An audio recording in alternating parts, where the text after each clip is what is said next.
All right, are we good? Are we live? I think we are. Hello all and welcome back to the Women's Football Chat Live. Today we're here for a blockbuster day of WSL action and we start this morning with a very exciting game. Manchester City versus Arsenal, third versus fourth in the WSL table. It's going to be a really exciting game today. Harry, coming into this one, both sides haven't had the best of starts to this calendar year, but this is a big opportunity to get points on the board against a close rival. Yeah, as you say, it's absolutely massive. Arsenal coming to this after narrowly losing the London derby to Chelsea, and Man City coming to this in a spot of bother, really, in terms of their on-pitch performance. They lost 2 on the bounce, and they only just managed to squeeze past an Aston Villa side who was still under Sean Goater's management. So it's really not been good enough from City in the last few weeks. Arsenal look to bounce back from last weekend. It's a really important fixture for both clubs. The loser of this will find themselves outside the top 3 for at the end of this game week. It's absolutely crucial coming towards the end of the season that whoever wins this game, it's massively important.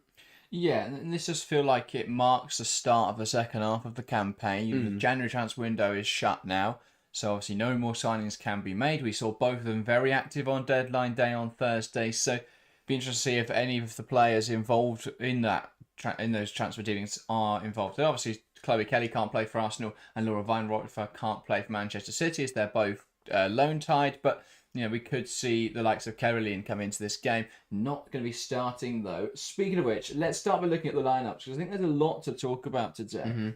We'll start with looking at Manchester City then, and it's fairly similar to how they lined up against Aston Villa. In goal, it's Kiara Keating. Keating has had a really difficult campaign, especially the United game at the start of the year. This is a chance, though, to make up for that. In the back four, it's Kasperai, Alexandri, Nak, and Uahabi. A midfield 3 of Raud, Hasegawa, and Jess Park. And a front line of Fagino, Viviana Miedemar, and Fowler. Strong team, Harry. What are your initial thoughts? I'm intrigued. It's unchanged bar Keating in for Yamashita from the Aston Villa game. That does surprise me because although they won that game, they were really, really poor. But I guess the argument is that the areas they struggled in, they don't really have anyone else to play in those positions right now because going forward they looked okay, but defensively they really struggled. But they haven't got any other options. I think Miedemar has looked superb in the last couple of weeks and coming back to face her former side. She scored against them on the opening day. She'll look to do the same today in a really good run. Has played very, very well. I think Fowler has had a good couple of games as well. So City starting to get it right in attacking areas, but still look very, very vulnerable at the back, and that is something Arsenal will look to exploit today. Yeah, definitely. I still think in attacking areas there are some limits. I know that Viviana Miedemar's looked really good though in recent weeks, so that is what they'll look to exploit Arsenal through. But then look at Fagino, and I don't think she's had the best of starts of life in the WSL, so I'd be slightly concerned about her ability to impact this game. But I do think Mary Fowler's a very good player, so they should be all right. But they are undoubtedly going to miss Hemp. They've got Shaw on the bench, but again, going to miss her from the off, and they've got Caroline on the bench now, which could be a big impact. Yeah, exactly. I think this game is, again, it's one of those where with the quality on the bench for both sides, it's going to go right down to the very end of the match. Because even if City do find themselves trailing or they are struggling in attacking areas, as you say, they bring on Shaw, they bring on Caroline, and suddenly they look very, very dangerous. So I think that they've got enough in them to look pretty to cause Arsenal issues from the off, and then they can bring those players in off the bench and really look to cause some trouble. Yeah, let's turn our attention to the visitors then. It's a 4-2-3-1 for Arsenal today. In goal, it's Daphne Van Domselaar. A back four of Fox, Williamson, Wubben-Moy and Catley. Catley, we think, will move to left back, but that could equally be Wubben-Moy at left back. Catley's played a lot at left centre half under Renee Slagers. Then in midfield, it looks like it'll be Cooney Cross and Frida Mann, but it could also be a midfield 3 with Mariona Caldente. And then in some attacking formation, there's Beth Mead, there's Alessia Russo, and there's Stina Blackstenius. Now, are we going to see Russo playing the 10 and Caldente one side, Mead the other? Are we going to see the two of them up front in a 4-4-2? Are we going to see Russo shoehorned out wide? What do you expect to see from today's game? Because it does feel like it's very different to how they've lined up recently, Arsenal. It's a bit of an odd decision, but we'll see. Well, it's I feel for Slagers because it's somewhat through necessity with McCabe getting herself sent off, with Kim Little undergoing hand surgery, and with Caitlin Ford picking up an injury against Chelsea.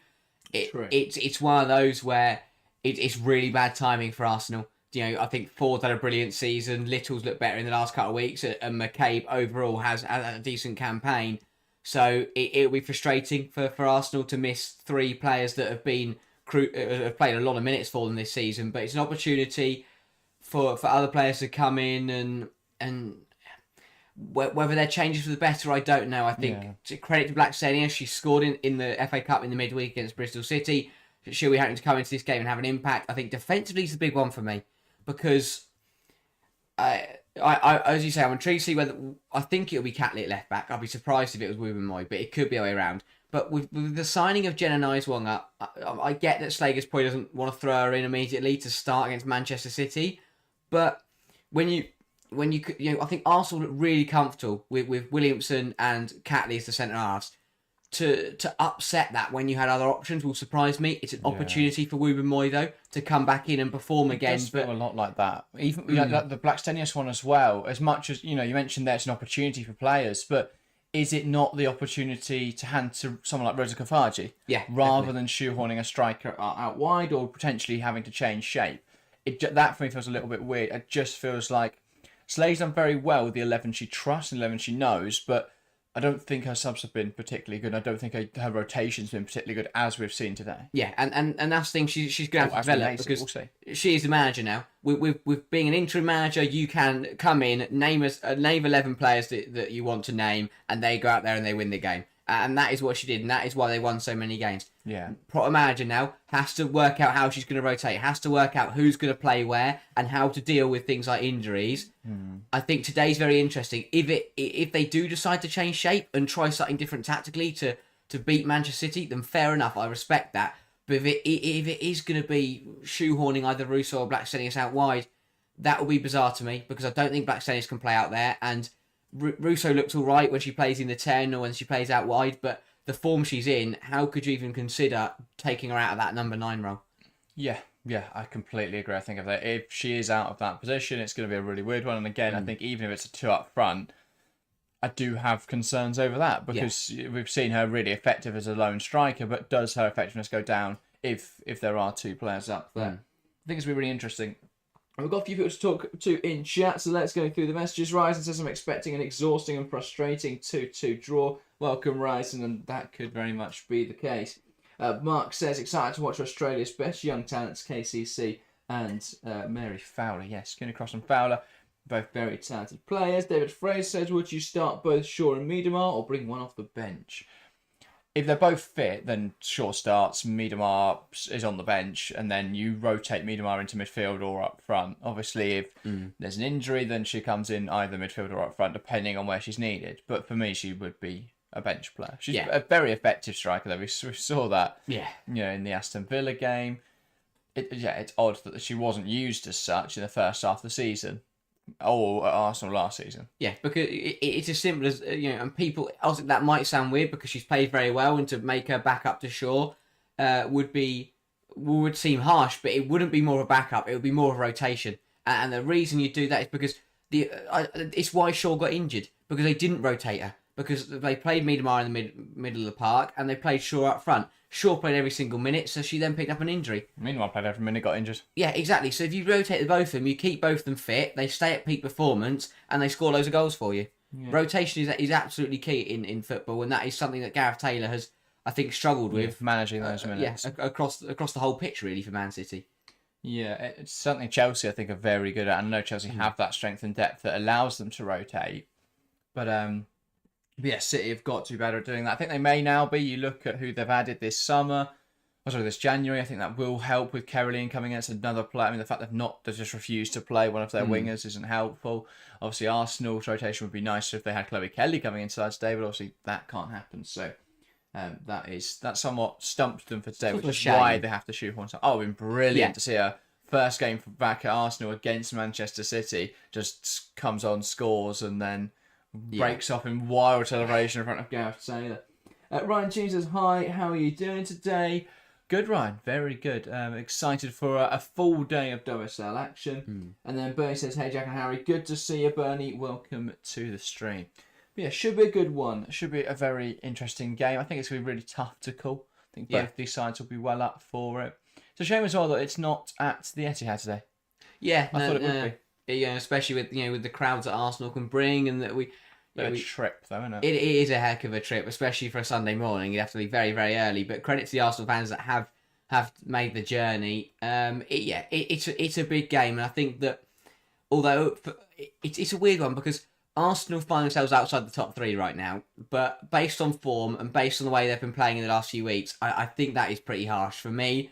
I think that for me right now, based on the way both sides are playing, I would have City and Arsenal the way around, and obviously that might correct itself after today's game. But for Man City, that they haven't played very, very well. But at the end of the day, you have to consider that with this City, is they can turn up today. They didn't play very well against Aston Villa, but managed to win the game. They were beaten by Everton, beaten by United. Yeah, they're playing brilliantly and they've looked a bit shaky at the back, but this is the type of game that Man City could really, really turn up for. I think that it is stacked against them. They haven't beat Arsenal. Arsenal are unbeaten against City in the last 4 meetings. They've got to consider they've got to play each other on Wednesday again. This game's it's really, really weird. I think that there's a bit of it is quite emotionally charged. I think when you think of the last time these two sides met, right at the start of the season, it was a really tight affair. You think to the time before that, it was Arsenal taking the title away from Manchester City. So obviously, well, not taking it away and giving it to Chelsea. Yeah. But these games are so important for the season. It seems to be that the stumbling block for City are these games against Arsenal and Chelsea. So yeah, and to be fair, Everton. So it's it has been a bit of a bogey team for Manchester City.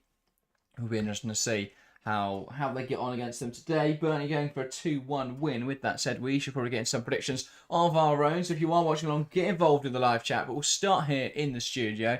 Harry, give me your prediction for today's game. Oh, it's a tough one. It is a really tough one. But I'm gonna have to. I think I'm gonna have to go with the form team. I'm gonna have to go with the record. I'm gonna go for an Arsenal win.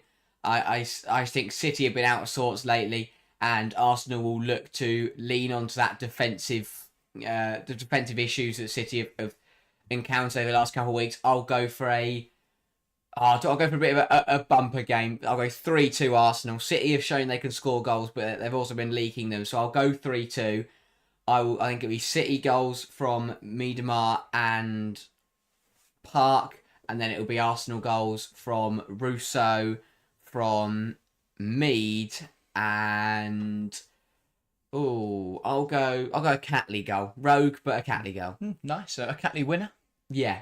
Exciting stuff. Late on. I think we're very much along the same lines of thinking. I'm going to go for Arsenal 3, Manchester City 3. I think this will be an incredibly tight game today. I think, maybe not tight actually. I think a better way of phrasing it is open, because I think both these sides have shown they're very good in attacking areas. I think City are probably the better attacking side, but they're also much worse defensively. And so I think the defence will be open today, and that will give Arsenal the chance to counter. But I also think City will come forwards. And I think you think back to the United game, City conceded 4. Admittedly, Kiara King probably shouldn't have made mistakes for those, but they still shipped 4 goals. Even if you take mistakes out, United would have got a few there. Yeah. You think of the Villa game, Villa got 2 goals, even while City scored 4. So I think in that regard, City may just be able to overwhelm Arsenal in their third, but they will be counted on, and Arsenal will score goals today. So I'm going to say 3-3. Now I've got to think of 6 different goal scorers, but I'm going to say a goal for Fowler, a brace for Viviana Miedemar. She's been in fantastic form of late. I will then say for Arsenal, depends who plays where. I think if Rousseau's out wide, she's going to struggle to have as much of an impact today. But if she is through the middle, then I'll say Rousseau to score. I will say Mariona Caldente to score, probably through the spot. I could see a penalty being given away with how poor City's defending has been recently. And I will go... I like your Catley shout of just a rogue player to score. I'm going to see you on the bench. Late equaliser is coming from Kafaji. I back it. Fair enough. I was looking at the bench and they're all just loads of children. So... Yeah, it is a young bench for Arsenal. It's a young bench for both sides, really. But yeah, it's a big game. It's an absolutely massive game. Obviously, both sides have still got to play Man United again. Both sides have got to play everyone again. Well, yeah, but obviously the thing for Arsenal is that they've got Chelsea out the way now. It's the main thing. If Arsenal win today, they go 2 points ahead of City, and they've already played Chelsea, and that is a really good position to put themselves into. Indeed, and it's Manchester City to get us underway here at the Joey Stadium in Manchester. And it should be a really interesting game before kick-off. Both sets of players will take a knee and a stand against all forms of discrimination. And now it will be Manchester City to get us underway. Referee checking that everyone is ready to go. Apparently they're not yet, but now they are. Viviana Miedemar knocks it back and we're underway here at the Joey Stadium. Manchester City versus Arsenal. An important game in the race for Europe in the WSL. And while City pump it long from the off, Arsenal bring the ball down and will look to play some football. Here's Beth Mead on the right-hand side. Uehabi quick to deal with that threat. And now City can play football. That's a poor pass. Recovered well by Yui Hasegawa. Yeah, so early signs does look to be Alessia Russo out on this left-hand side. It's an interesting decision. And then it's much more of a midfield three. Kyra Cooney-Cross playing as a single pivot today. And then two more advanced midfielders of Mariona Caldente and Mana. But it will work for the press because Caldente's won it high. Has to take a shot here, and she does. And 40 seconds in, and it's Manchester City 0, Arsenal 1. A blistering start for the Gunners. Man City switch off defensively. Arsenal catch them with the high press. And Mariona Caldente wasn't going to miss from that sort of position. Another week, another Alexandri mistake, and another goal conceded by Manchester City. This Alexandri nightmare is absolutely costing Man City game after game now. It's the third week in a row where she's made an error that's led to a goal. Just gets caught completely by Caldente, and it's a lovely finish. You're 40 seconds in, that's got to be simpler. Yeah. I don't know what she's trying to do here. Go out to the full-back, trying to cut back inside on Caldente. And Caldente reads it, takes the ball. I mean, Hasegawa's got to get across quicker for me. It's really, because Alexandri doesn't know she's there. And this is where we spoke about the miscommunications and the complete mess at the back for Man City. No one has told, although hang on, Miedemar's in here. This is an end-to-end game. Viviana Miedemar tries to cut it back. Denied by Lotte Vuvamoy. But City will look to keep the pressure on. Mary Fowler, now Leila Uehabi. Back into Fowler. Fowler wants to take on Fox here. Pass inside to Park. Park tries to wriggle out, but it's Arsenal who regain possession. And now they'll look to play out. Williamson to Van Domselaar. As you were saying, though. Yeah, what's happening is Alexandri doesn't know Carante's there. So she's taken it on the turn, and she's let the ball run and just turned straight into Carante, the on-rushing Carante. Yeah. It's really poor again for City, because Alexandri's just got to be more simple with it. But someone in a City shirt has got to tell her that Carante is right behind her. It's organisational issues, again, from Man City that then lead to really poor mistakes. Absolutely. I didn't want to interrupt your point there, but that was magnificent play from Hasegawa a moment ago. City have an opportunity here, and it's for Gino breaking into penalty area, cuts it back, chance for Rord, sliced wide. What a start. Wow, everyone breathes. Incredible stuff. But again, City, their turn to win it hard at the pitch, it manages to deflect across to Fagino, who does well. He works it well, but Rord just rushes it. Yeah. She feels Caldente's presence behind her, and she just panics with the shot there.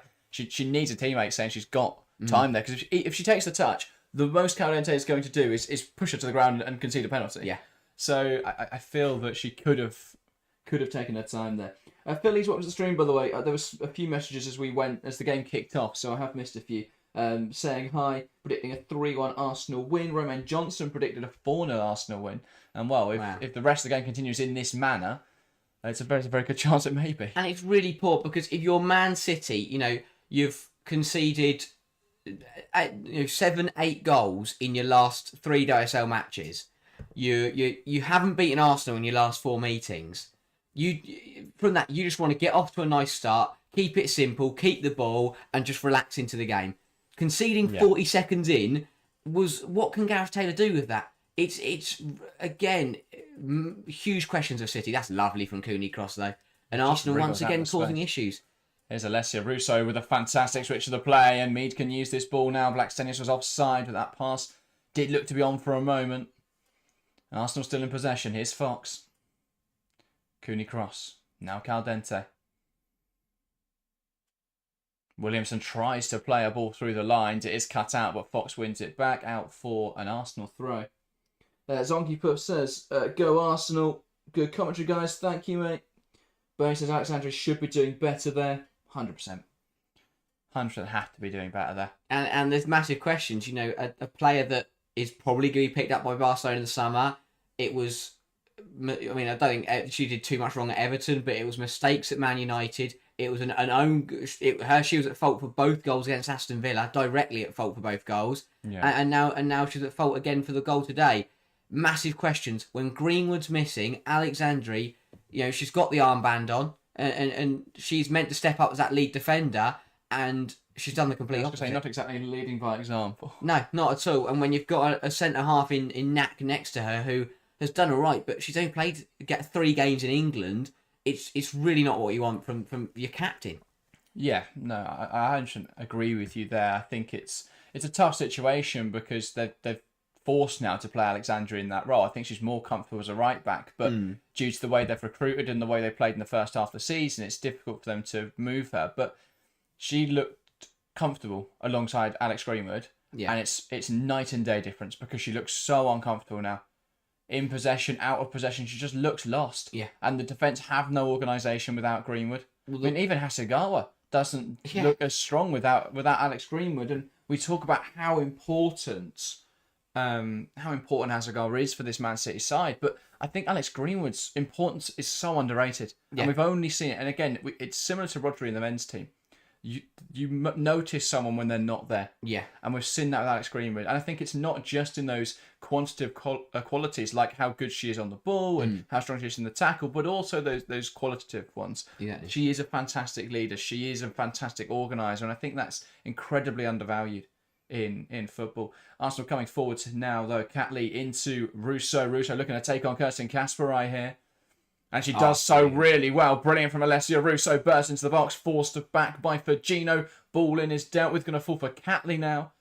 And well, her surprise goal, as Harry predicted, may be on there. A Catley goal was coming. Didn't quite release the shot. Hasegawa somehow wriggles out of an impossible situation. But it's Arsenal on the front foot who win the ball back, and Ruben Moy caught in the challenge. Arsenal free kick. Really good start from Arsenal. What a response, and credit to them. They lost the London derby it was harsh, to be fair. And there's the players who are playing right now couldn't really done much about it. It's a penalty and your teammate getting sent off. But credit to them that they fought Chelsea for the majority of that match and they put on a good performance. They lost the game, but rather than spiral, they have bounced back incredibly in this football match. And 7 minutes in here, they've got a free kick with an opportunity to make it 2-0. Yeah.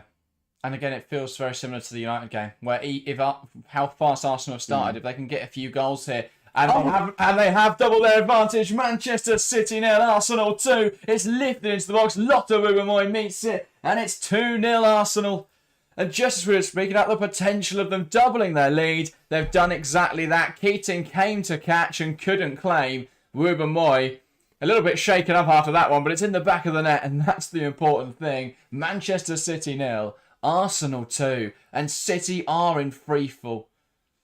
What is going on at City? Taylor can do nothing but sit back and sip his bottled water. More errors. Kiara Keating, if you're a goalkeeper and you come for it, you have to beat the centre half to the ball. You've got to be in the same postcode as the ball at least. Yeah.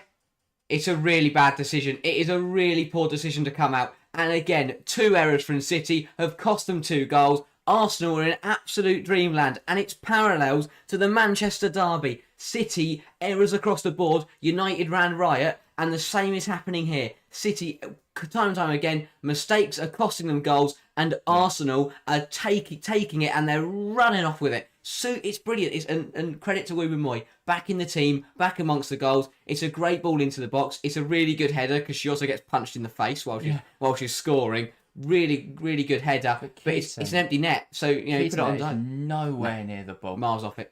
Especially when you're as a goalkeeper, when you know you're probably shorter. And they've won the ball back high up the pitch here, and Black Dennis is onside. Chance for Arsenal to make it 3. Must score. What a challenge! Huge tackle from Rebecca Knack there, but you have to feel that should have been 3-0 Arsenal. What a tackle from Knack with that. It's brilliant timing of the run from Black Blenius. And she does nothing wrong. She runs through. She gets ready to take the shot. She should be Don't she delay that a little bit too much there? Yeah. She's not comfortable striking it on her left foot, so she waits and waits for that ball to be in a nice position to strike it with her right. I feel she's got to go with her left there. Yeah, the definitely. lack of confidence Keating's got at the moment, if you hit that on target, there's a chance it goes in. Yeah. I think she's got to be taking that gamble there. Yeah, probably should have did better, but incredible defending from Nat to keep it at 2-0. But it's another corner. Ball into the box, and this one Keating does just about deal with. Welcome to the stream, Alex G, by the way, I forgot to say hi. Crazy, absolute crazy start to this football match. Yeah, I've had a moment to breathe. Bernie says this surely is the Roger effect. Greenwood was very underrated in this team, and now without her, the defence has no idea what they're doing. Yeah, completely agree. They've been so open, since losing. It's like it's so bizarre. You lose one player, and it's not like only one player's making mistakes. You've got mistakes from Alexandra. You've got mistakes from Keating. It's just a mess. It is just an absolute mess. Yeah, Bernie says I'm not knocking Keating, but as a keeper, you can't be caught in no man's land like that. Yeah, and this is the problem, is because some of the mistakes this season have been excusable. I think a lot of people clown on her for the United ones, but a lot of the time she had no options on, and so she plays it to a short option, and then they're under pressure and they concede from that, or the pass is slightly off, and yeah, admittedly you can criticise for that, but I think there are excuses. The ones that are inexcusable for me is when it comes down to the basics of goalkeeping. If you come to claim a cross, you claim that cross, you get a strong hand, you either get a strong punch or get a strong claim on it. She was absolutely nowhere near that ball. Yeah, it's kind of like across under pressure. It does well to play out. We might not sure who that's intended for. Russo almost got there though. Good pressure from City. Arsenal just got to be careful. But yeah, it's one of those where with a deep free kick as a goalkeeper, you know that at the very least you're going to have to get to the that area between the 6-yard box and the 18-yard box. So you know you've got to cover at least 5 yards there, depending on your positioning. When you're Keating as well, you know that height-wise you are shorter than those centre halves. Why do you try and cover several yards and out-jump Wubben? I mean, I know she can also use her hands to punch it away, but try and get there before Wubben Moy. It's just unrealistic to happen. And the header, if she just stood in her goal, it was an easy catch. Yeah. Straight down the middle, not very high, not like a bouncing one. Just catch it. Not much pace on it. I literally just hit Wubben Moy in the face. Alexandria to Virginia to Park. Park didn't feel comfortable taking that ball, and it's won back quickly by Cooney Cross. There's a lack of confidence for City as well, and that is a real issue because you've got players who usually look so confident, and that's another mistake for Alexandria that Black Dennis will pick up on. Doesn't deal with the ball coming through, and now Arsenal have the ball half the field. Rousseau, Catley. Into Cooney Cross. Cooney Cross moves it across into Williamson. A lifted ball over the top. That's an ambitious one, though, and that will bounce out for a goal kick. And it's one of those positions for Manchester City where what do you do?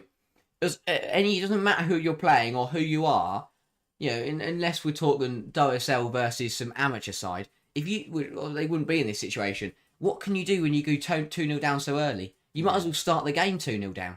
And then it's like, well, how do you recover? How do we recover from We here? saw this in the United game. I think second half it was very even. Yeah. Even the last 20 minutes of the first half, City were all over them.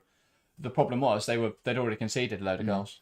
At 2, they've got to keep it at 2. They need another one before half time. They need a goal, before half time. And they can't. If they concede again, as you say, I think it would just be too far. Even a comeback would. Only I can't see Arsenal falling apart in the same way. Not United didn't fall apart, but they were exposed by City.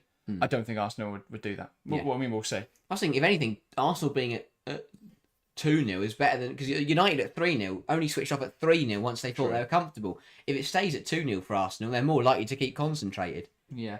David Fraser says Taylor is a one-dimensional coach. Unbelievable that a coach at the top level has one game plan. Yeah, I agree, and I think it's a problem for City because as injuries come in and he has no option to change to, and as his game plan is failing at the moment, they're in a situation where, well, when are they going to change something? And will it be too little too late? If they do go on to lose today's game, which it's difficult to see them coming away now with a positive result, but a ball into the box, Miedemar flicking it on out for a goal kick. They've not looked too bad when they come forward. They haven't all season. Yeah, and this is the thing. I mean, yes, it's slightly dysfunctional because you don't have Lauren Hemp in there, and I think there is an over-reliance on Hemp to create chances. I think there is an over-reliance on Shaw to score goals, but equally, I think Miedemar can fill that role fairly adequately. They are still functional in attack. Yeah. But in defence, it's so poor. I mean, it's not at the moment. It's not even just transition where we know they've always been a little bit open when they lose the ball and the other team can break them on the counter. It's everywhere. It's the defensive errors in the build-up phase. It's defending low block It's every phase of defensive play at the moment. They just aren't getting right. And again, so much of it screams organisation, and they don't deal well against teams who press them effectively. So Manchester United, like Arsenal, even Aston Villa, they made mistakes against. Not as many of those were in build-up, but still, there were mistakes in that game. Which is, because no offence to Sean Gota, but he's not some tactical mastermind. He was an interim manager who put 11 players on the pitch and told them to do something. And it's one of those as well where people, obviously, the majority of it is coming from player mistakes. But as a manager, you have to deal with that. Alexandri has cost them 4 or 5 goals in the last 3 matches now. So I know you've got Greenwood out, but for the Villa game, for example, make a statement then. If Alexandri hasn't been good enough, if Nat hasn't been, or whoever hasn't been good enough. Cross into Russo. Russo wants to feed that through. Blackstenius is offside, so she'll let that run through to Keating. Gracie Pryor is a centre-half. She is a footballer. At the end of the day, for the Villa game, prove a point. Say Alexandri, that wasn't good enough against Man United, and rest her. Because instead, she played the Villa game, scored an own goal and gave one away, and has played this game and, again, given a goal away. Yeah. Again, they've saved the ship in the last 5 minutes, but as we say, they're 2 goals behind. Here is Leo Alexandri. And that is a pass into me. Where do they pass to? Yeah, I like that Uwe Moy stepping in, and she's done that a couple times now. The one where she got fouled for the free kick that went in. She just stepped in and won the ball. She's coming with a point to prove today, Uwe Moy. She's taking it. Yeah. She always has been quite a front-footed, quite an aggressive defender. I don't mean she's like up for a fight. I mean, she jumps. Yeah, she's not going around punching people, but she does jump into those tackles. And again, that in certain systems that can be problematic. That's brilliant for Fagino. Bails out Alexandria as a poor pass to Kasparai. Fagino burst onto it well though. I think when Williamson's on form, and especially with Catley, who's a more defensive fullback than McCabe, it means that she can afford to jump forwards. Yeah, if you do it with McCabe, you just leave your entire left side open. Here's Mary Fowler, chance to cut it back now, and that is intercepted. It's going to fall for Uwahabi, who strikes it, and it was struck well, struck with venom, but ultimately struck wide. That looked destined for the top right corner. It's better from City. Williamson does really well to see that run from Broad, and I thought Uwahabi had found released a brilliant strike there, but narrowly wide. Yeah, very unlucky. But City showing they still pack a punch in the final third. Yeah. Definitely. Just need a bit more clinicality there, and suddenly it's game on. Alex says, do you guys expect first Goma minutes today? We will be live for that game later, of course. Do remember that. Chelsea versus Aston Villa. In terms of Goma, potentially. I mean, she's had, a week now with the side, so I could see her coming into the team, yeah. Even if it is just off the bench. Yeah. So we all get a chance to give a round of applause. I think potentially we will see her. I think they'll save her first start for when Chelsea are at home. Yeah, maybe not. I think it's going to be a very, very interesting game, that Villa Chelsea. Natalia Arroyo finally gets to her debut. Pass from Cooney, cross into Catley. Catley flicks it on to Rousseau, struggles to keep that in play. I like the deftness of that, but it feels like just a simple pass would have done the trick there from Steph Catley. Yeah. But when you're 2-0 up, I don't mind for a player trying something like that. Kasparai here can't even find an option to throw to. I mean, Nack's come across and had to come in and try to She's done that a few times when they've had throw-ins on this right hand side. I get that she's trying to create an option, but if they lose the ball, it's just a max. Uwahabi isn't coming across. If Nat goes, Uwahabi's got to go with her. Here's Fowler.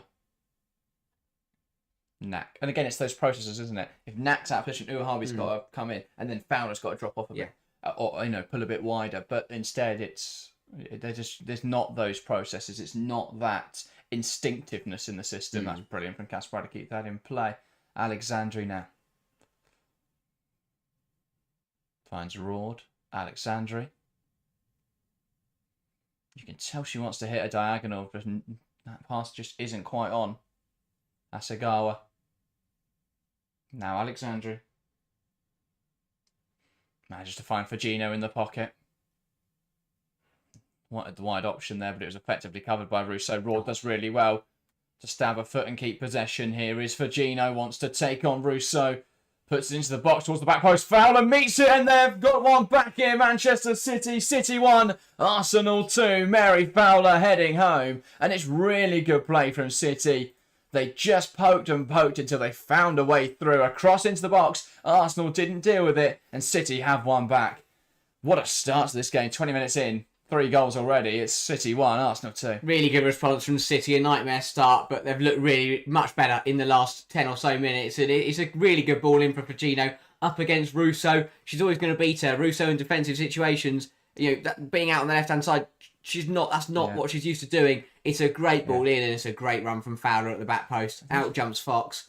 There's no one in the box there that's asserting themselves. No. Defending a cross there, you've got Williamson who's still running to get back in. You've got Ruben Moy there who's facing the wrong way, and you've got Emily Fox who seems to be unaware that Fowler's on her shoulder, and it's just no organisation there defending a cross. I mean, this game defensively has been... And even, to be fair, Fowler didn't even look too convinced with the header. But another goal for Fowler. A good ball in for Fagino. It's been a really good response from City. And Arsenal did well to pounce on those errors, but they've got to hold this lead now. Yeah. And because City have put themselves right back into it. Yeah. Ball lifted over the top with Moy heads it down. David says, off topic, I thought Bjorn had a great game against Arsenal, some crucial blocks. Do you think Chelsea see greater potential in her, or the arrival of Germasia gets less and less game time? I think there's a lot of minutes to go round for Chelsea. If they are competing on 4 fronts, there's more than enough minutes to go round for Bjorn, so I think that'll be fine. Bernie says, all right, Mary Fowler, we've got ourselves a game here today, and Indodozo echoing the same sentiment, saying this game is not over yet. Indeed. Game on now, because it's gone from being a very comfortable 2-goal margin to City are now a goal off of this game. And so it's very close now. And Harvey's not dealt with that ball. Mead will give it chase, but that's got slightly too much on it. And Keating can come and collect. Yeah, mate. Well dealt with everyone. Keating sharp was switched on for that one. But as you say, we've got a game on now. Miedemar has looked has scored 4 goals in her last 3. That's Fowler hold up play from Viviana Miedemar. Will bring Uahabi into the game now on this left-hand side. Wants to cross. The problem is you're lacking your Dutch presence in the box. And here she is on the edge, Miedemar. Now Park. Back to Miedemar. Lays it into Uahabi, though Fox will get there first. Uahabi trying to pin her into her own corner here. But there's a Man City throw. Mary Fowler are now up to 4 goals and 3 assists in her last 5 games. Incredible run of form from Fowler. Massively helping City in attacking areas. She has stepped up in the absence of Hemp and Shaw. Really good stuff. Oh, great from Uahabi. Through the legs of Beth Mead. Yeah. Corner now for Man City. This game could be 2-0. It could be 2-2 before 25 minutes in. Incredible. And again, it's just bizarre. These games at the top have been so open. As you look at the Manchester derby, this game today, goals just flying in left, right, and centre. Like when there's pressure on, when everything's on the line, everyone just seems to go crazy and just score loads of goals. Fagino. Fowler. Back to over Fagino. Lifts it into the box. It's the crossbar and it's then put out of play by Fox. Really good routine if Fagino knew it was happening. I'm not sure Fagino was fully aware that Fowler was going to flick it back to her. Or that... And it was a little bit overhit as well. But yeah, hit the crossbar. Stayed in play. Well dealt with by Fox. But again, you've got just put the ball on Knack's head. Surely. Fowler put in 2 quarters, put that assist against United. Just put it onto Knack's head, let her head it in. Well, I think that's what Fowler will look to do from this side, and the cameras will focus on Rebecca Knack. Ball in towards the back post, and it's just about dealt with by Arsenal. Going to fall to Kirsten Kasparai. City being forced backwards here is Fowler. Now Hasegawa. P3 Masia says, why would you sit back after going 2-0 up without putting any pressure? Yeah, it's I think a mistake there from Arsenal. They took their foot off the gas too early, and it's the same thing United did.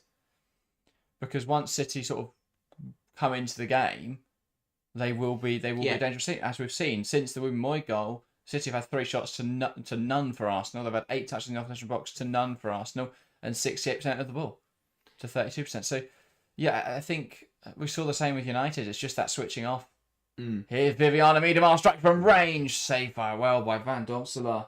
Struck really nicely by Miedemar, but matched by Van Domselaar. But as you say, Arsenal, for some reason, that they went 2-0 up and they decided, okay, we're happy with that. We'll just sit off and we'll go for solidity. We'll go for control. And it's just not worked because City have gone, okay, then we're going to come at you and put the same amount of pressure on you. And Arsenal have got to find a way to get back on top in this match. Start going at Man City once again.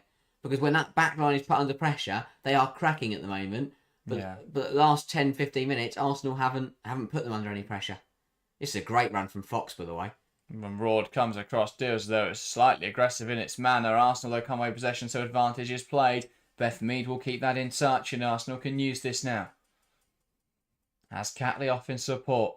Finds Frida Marnham on the edge. Now Mariona Caldente. Ruben Moy. Marnham. Caldente.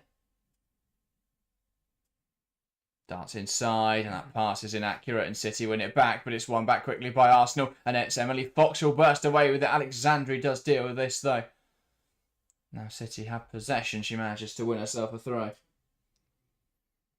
Alex says, how do you guys rate this Arsenal American fullback partnership compared to other top clubs? I thought it's difficult because we've not seen Nice Wonga yet. Immediately, though, my reaction would be they're probably 3rd or 4th. I think City's fullbacks are very good. I think Chelsea's are the best in the league. I don't know. Maybe it's higher, but yeah, it's a really tight conversation. However you look at it, I think United are really strong.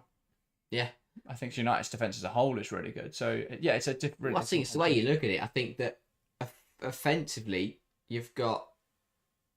It'll be either Chelsea or City. Defensively, United. Yeah, and Arsenal have got. I think Arsenal got the best of both worlds. Oh yeah, exactly. They've got a nice balance, so it's really hard to judge. And again, we've not seen Nice Wonga yet. Yeah. So, but I think she looks. I think she'll turn out to be a good signing. And a lot of it depends on how highly you rate Katie McCabe, because I think Emily Fox, one of the top fullbacks in the league, probably gets in every team. Yeah. And so, I think a really good player. I wouldn't have McCabe in that same bracket. But there's some people who would rate her that high. But again, I think coming offensively, I think McCabe is in that bracket. Poke it through. Here is Marnham. Cooney Cross could strike it, lays it right. Russo takes aim, and that is saved. And then claimed well by Keating. I think when coming forward, you think a crossing ability, attacking wise, I think McCabe is in that bracket. But as you say, defensively, she for me she isn't. So overall, it's then hard to put her up there. Whereas I think Fox overall is a top fullback. Well, one back from me, but it falls nicely to Alexandri. Arsenal done better. They're starting to come at City. That was well hit by Russo, but matched by the save from Keating. Yeah, here's Kasparov. Goes back to Alexandri. Zonky Puff says Arsenal's defence hasn't been the same since Rafa left.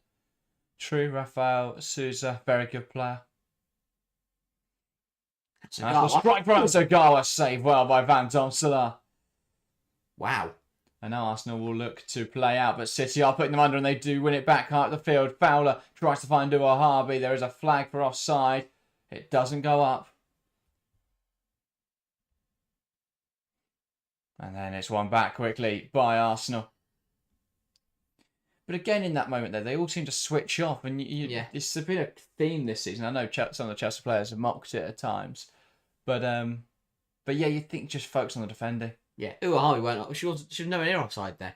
Yeah, I mean that's a goal. That is a brilliant, really strike. Well, taken effort from a player that isn't known for attacking contribution. It's a really well struck effort. Yeah.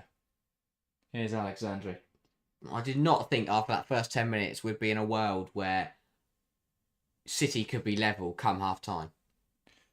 Yeah. And again, it's just Arsenal not killing them off. And I think again, this is where I've spoken a lot about how I still think Slags has a point to prove, in the sense that she's not beaten any of the top 3 teams. Yeah. And, they lost to Chelsea and they didn't look like scoring in that game, particularly. And I know Arsenal fans disagree, and you're welcome to. If you want to leave your thoughts in the live chat, get involved with the conversation. But from what I watched in that game, Chelsea had all of the opportunities, simply didn't take enough of them. I think it's one of those where I think Arsenal's defensive work deserved a point. But overall, Chelsea probably just had the game.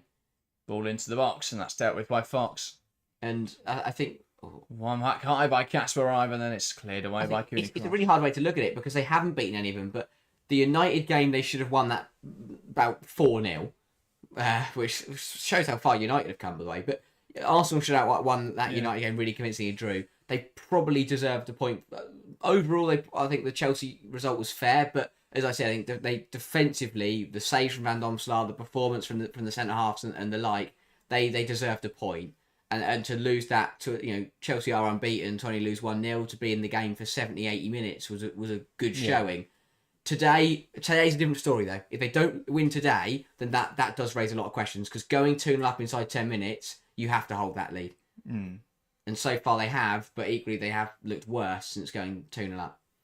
So I think the next hour that we've got left to play here is going to be very telling. Van Domselaar at a hospital pass to deal with as she clears out. David says, has there been any word on Buell and Gwyn from Bayern moves? Nothing on where they're going to go, no, other than it looks like they both will leave, I think, this summer. So, two great players on the market. And especially if Germany Wolfsburg. Especially if Germany have a really good Euros, which we expect them to. Yeah. Then I do think that there'll be players in demand. It says, change my mind, but Van Domselaar is much better than Chiara. I don't want to change your mind. As Bernie says, no need to change your mind there. I think Van Domselaar is a better goalkeeper than Chiara Keating. Again, it's that debate with the fullbacks. Overall, I think I think shot stopping, I'd probably give it to Keating. But not anymore. And she hasn't saved anything recently. No, she's got the second worst save ratio in the league this season. And way too error-prone. I think last season, sure, she's well up there. I still would have put Van Domselaar ahead of her for shot stopping, but then, playing with the ball at her feet, Van Domselaar's one of the best goalkeepers in the world. Yeah. In possession, her distribution's so effective, and she's a great shot stopper. So I think she's up there as one of the world's best. There's a huge reason why the Netherlands will be good this summer. Yeah. Oh, that's really poor. Black Saints has got to do better there. Misplaces that pass as they try and break. Ryan says you guys are going to be doing Euros coverage. Oh, we're going to be doing Euros coverage, Ryan, and we're going to be live, fingers crossed, for every single game of the tournament. So see you then. Looking forward to it. Unless a brand pays us enough money to go, we will be sat here watching every single game. Yeah. So if there isn't a stream, we didn't do it for the World. We did one every day, didn't we? We did one every day for the Women's World Cup. Yeah, but that was not on this channel anyway. Oh yeah. So what are we every single game? Yes. It's a great tournament. If you go to my channel and there isn't a stream, then FIFA have given us a load of money or something. UEFA have given us a load of money and we're sat there in Switzerland. But unless that happens, we will be here live. Alex says Clara is a free agent in the summer, and that's the reason Buster is linked. Clara Buell, I think she'll probably move on this summer. I think, as you say, Barcelona will be interested. They just want to buy everyone. That's the plan. Just in case their attack, okay. Yeah, their attack wasn't good enough, so they might need Buell in the summer. Miedemar just caught there by Moyne again. It's that front foot aggressive defending, just jumps in on it. I don't think it would. I think she's lucky to escape a yellow card. I don't think it's high enough for a red because it is still it's down at her foot on her ankle. Really hard to see because they put a slow mo on, but it was a blurry one, so it's told us nothing. Just saw this red blob land on a navy blob, and they went, "Oh, that's a foul." Yeah. Van Domselaar into Cooney cross. Ward wins it high up the pitch for Gino. Lays it into Miedemar. Miedemar takes aim. It's wide. City have to capitalise on that. Arsenal caught playing out from the back, and again, I'm not sure the single pivot is working. No. Van Domselaar has sold Cooney cross short there. What can Cooney Cross do with that? Because she can't play a first-time pass to anyone because she's on the edge of her own penalty area. So she has to take a touch and she loses it because she's practically got a City player on her back. And it's a massive let-off for Arsenal. At this rate, I think if you're Renee Slagers, you're very happy to get into half time leading. Yeah. There's a very good chance that City are going to get a goal in the next 11 minutes. But as you say, Cooney Cross she had a really, really good campaign in a double pivot with Kim Little, but she's really struggling on her own. But through no fault of her own, really. There's not much more she can do. She's not a defensive midfielder. No.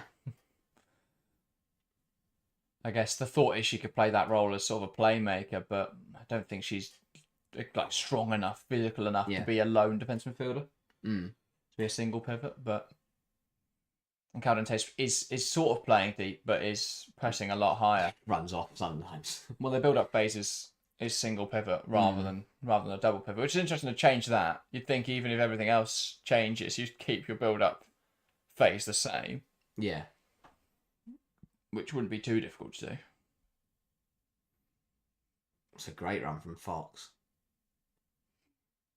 And they're still going here, Arsenal. That is cleared for a corner. Yeah, I know Arsenal do it every single game in terms of that swapping of the wingers, but I think when you've got Russo, you can't put her on the right hand side. You have to, because being left-footed and being a striker, she can cut in, but I think she'd rather just run direct at the goal and then just smash it across the goal or just fire it at the near post on her left foot. Because that doesn't, being direct like that and just running at the goal, which she can do on the left-hand side, means that she doesn't have to take anyone on. Yeah. Whereas on the right, she's going to have to try and cut inside and get past to Harvey. Well, I can't help but feel that she would have been more effective through the middle than Blacksenius has been. Yeah. Could they not have played Leia Vauti and then use Caldente out on the wing, and that is just about dealt with by Keating, and it is given as a foul anyway on the Man City goalkeeper. Will always be when the keeper flaps at it, and the attackers put her under any pressure. There's a few players pushing, but I get what you mean. Yeah, it's more of a mess. She dealt with it anyway. If it had gone in and that had been given a free kick, then I'll have a few questions. But Keating did well enough anyway. Oh, Alex, that's Alexandria a bit too long. And then that's really good. Really well. Probably one of our best performances in a City shirt. Yeah, Virginia. She's got better and better in as City. And she will, and again, that's why they're giving her those minutes. That's a lovely split. Great give and go. Wow. And Virginia bursting in behind now. Williamson gets across there well, forgets to clear the ball away, but Virginia is caught out by that enough that she can. Well managed that. Realised that she could try and manage to keep the ball in play rather than just let it out for a throw. But yeah, Virginia's got better and better as City have got worse and worse. And I feel for her because if she had Shaw and Hemp up there with her, her numbers would probably look insane right now. Yeah. Cooney Cross, ball in. But to be fair, I think she's benefited from the fact they don't have maybe Hemp. Because she actually gets to touch the ball rather than just go, right, give it to Shaw and let her do anything. Yeah, let's go to the left hand side, then cross it in. Yeah. But yeah. That's the thing for City. I don't think Gareth Taylor will mind the position they're in. They've been on top for the last 20 minutes of 25 minutes. They're only one goal behind, and they've still got Caroline to come on. They've still got Khadija Shaw to come on. They can't afford to concede again, as we've said. Great interception from Hasegawa stops that through ball to Russo. Yeah. And if not, Alessia Russo would have definitely outran Nax that ball.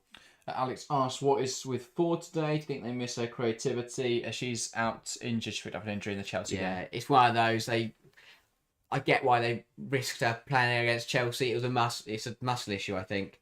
So it's more one of those niggly injuries rather than a proper outright. This is she's broken something, which is a shame.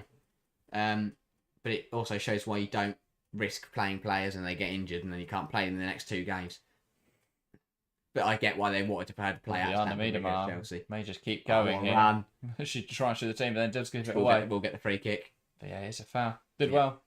She kept getting kicked lumps out of 3 or 4 times, and me not happy, obviously, because man there was the foul from Marnham, and then she tried to take Cooney Cross. Yeah, but it's pulled back for the earlier foul. Fair play. Good officiating that. Ryzen says Knack is doing well. I quite like Rebecca Knack. I think she's settled into the league really nicely.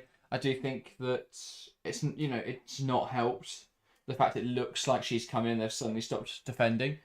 But I think that's more down to Alexandria. And again, maybe you can look at that and say, well, because there's no Greenwood, Alexandria isn't as focused. There isn't as much organisation, but it's difficult to lump that on Knack when she's only just got it. Yeah.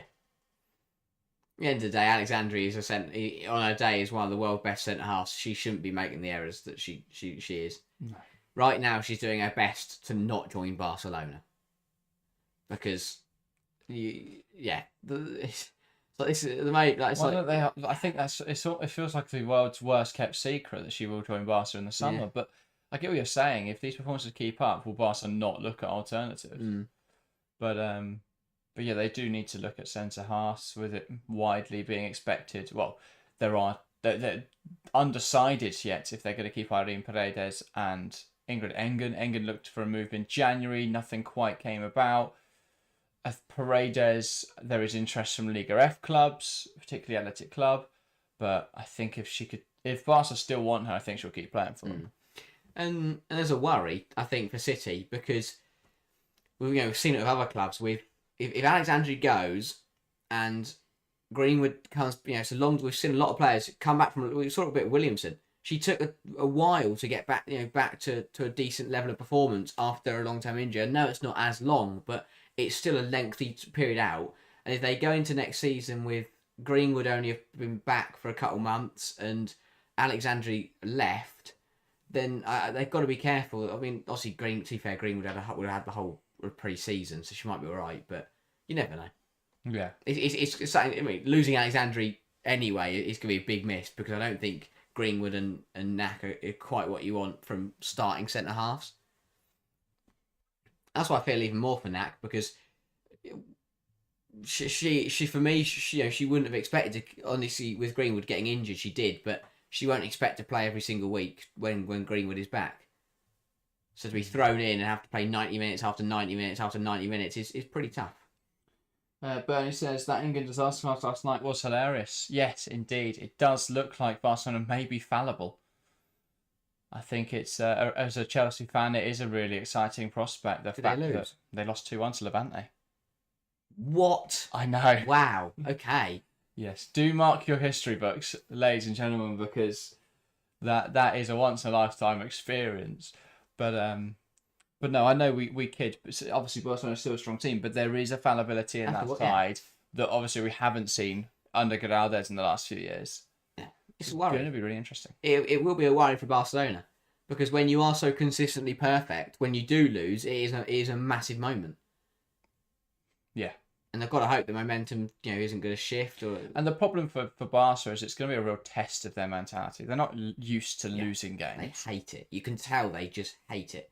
Yeah, and this will be interesting how they respond to it. They're probably going to turn out and smash the next team 15-0. And it's going to be really horrible. It's like a massacre because they show no remorse whatsoever. But Espanyol next Sunday are the unfortunate victims there. Yeah. But yeah, we'll see what happens. Maybe they might not win again, and it'll be like the first time in a decade they've not won 2 games in a row. But in 5 years, without a win. Yeah. Oh, it's really good from Fowler. Fowler's been top quality last couple of games. To switch, that's huge from Catley. Vital interception. And now Arsenal could come forwards. Fox pulled down. I should be surprised if there's not a card coming for Jill Roord here. I think the let-off will be that Fox was already slipping, but we've got to. It's a really hard game to watch now, but because I don't know what's going to happen because we've now had 5 or so minutes where no one's really coming forward and they're both just kicking lumps out of each other in the middle of the pitch. Yeah, and fouls are being given away. It's a little cagey now. Yeah, it's stop start. Neither side wants to concede.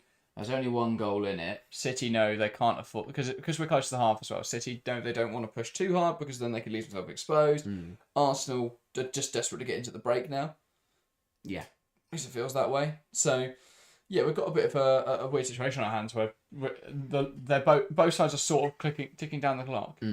It's one of those where it feels like as soon as one side gets into the other's half, they just kick them to the floor.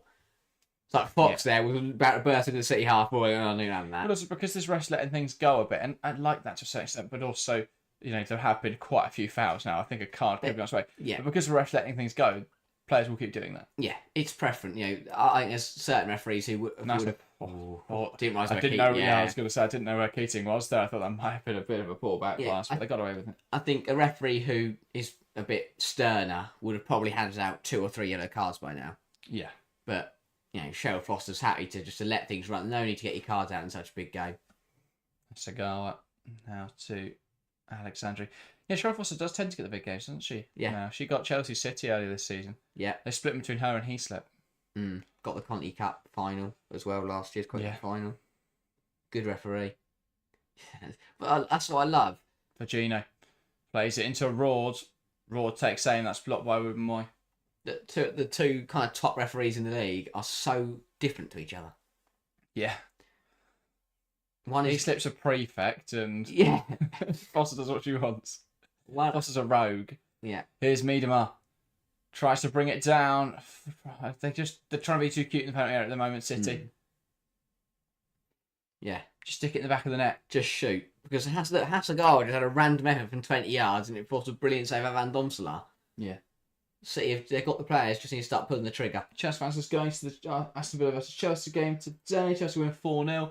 Yeah, we'll do our predictions in the build-up to that show. That's a decent journey, that, to Birmingham. Yeah. Credit to you, Chelsea fan. I want to do an away day this season with the women's team. No, but I want to go to the Etihad, but it is a trek to Manchester. Very expensive trek, but it would be good. City in possession now. Uwahabi lifts it into the box, flicked on well by Miedema. Gino just never seemed to believe in that. Van Domselaar came out and claimed it well. Heads up goalkeeping once again. Yeah. But if you aren't going to the Villa Chelsea game, make sure to watch us, to join us live straight after this. Big game that, and I think I think more for Villa than Chelsea. New manager in the dugout, see what she's got to offer. If she comes in and beats Chelsea, then Natalia Arroyo, Villa win the title 2025-26 season. Start it early. Get it trending. Yeah, big moment for her because even if they lose, if she comes in and they play well and they put some exciting stuff together, and that's a really good step in the right direction. Yeah, because Sean Goater's Barmy Army were doing really well. Well, yeah, they were unbeaten bar that 4-2 loss to City, and that's going to be hard to come replace. That's what is it? What a hero. Lovely switch to the play now from Fowler. Here's Firgino, who looked to burst inside. Does really well. Can she get a shot away? She does. Van Domselaar saves. No one reacting on the rebound. What's she doing? Pick it up. Just taking her time there to pick it up as Miedema was getting closer and closer. Yeah, she's drawing in the press. I guess she was, but it's rather than stand there, she shouldn't pull her shorts up and sort her out foul. Whatever you do. But again, really good from Firgino. Being direct, driving at players, cutting inside, and a decent effort on her left foot. And forcing another good save. What a half of football. And that is half time here at the Joey Stadium. Manchester City 1, Arsenal 2. A first half full of action in the first 20 minutes. But since then, it has eased off a little bit. A bit of a cagey affair to end the half. But Arsenal do still hold the lead as we go into the break. But yes, Harry, what an exciting 45 minutes of football. Box office stuff in that first 45 minutes. A real mix of emotions from that. The first 10 minutes were emotions. What? Yeah. Which emotions? Sorry. In your mix? Well, the first 10 minutes were manic and just crazy as Arsenal ran rampant and scored 2 goals. Then City it swung back in City's favour. They got a goal themselves and they looked much better. And then we had 10-15 minutes at the end of the half where both sides went around kicking each other and no one was really doing any playing of the football. It was like the first 30 minutes were a brilliant, energetic football match, and the last 15 minutes were more rugby-esque. Well, I don't think any of those are emotions, but thank you for a nice roundup of the first half. It was a very exciting game, as you say. It was very end-to-end to start, very basketball-esque, but yeah, it did definitely slow down. I think Arsenal sat off too early, though, similar to how United did. The issue is, once City had got that first goal, then they had to react immediately. They saw it out, and I think that's important. But yeah, it's a first half where it just didn't quite. I don't know. I didn't quite kick into gear again once City had scored. Yeah. Arsenal again they focused up, but they weren't focusing up and trying to attack. Yeah. It's very much trying to stay defensively solid, then maybe look to attack. As for Man City, they couldn't afford to give up another goal.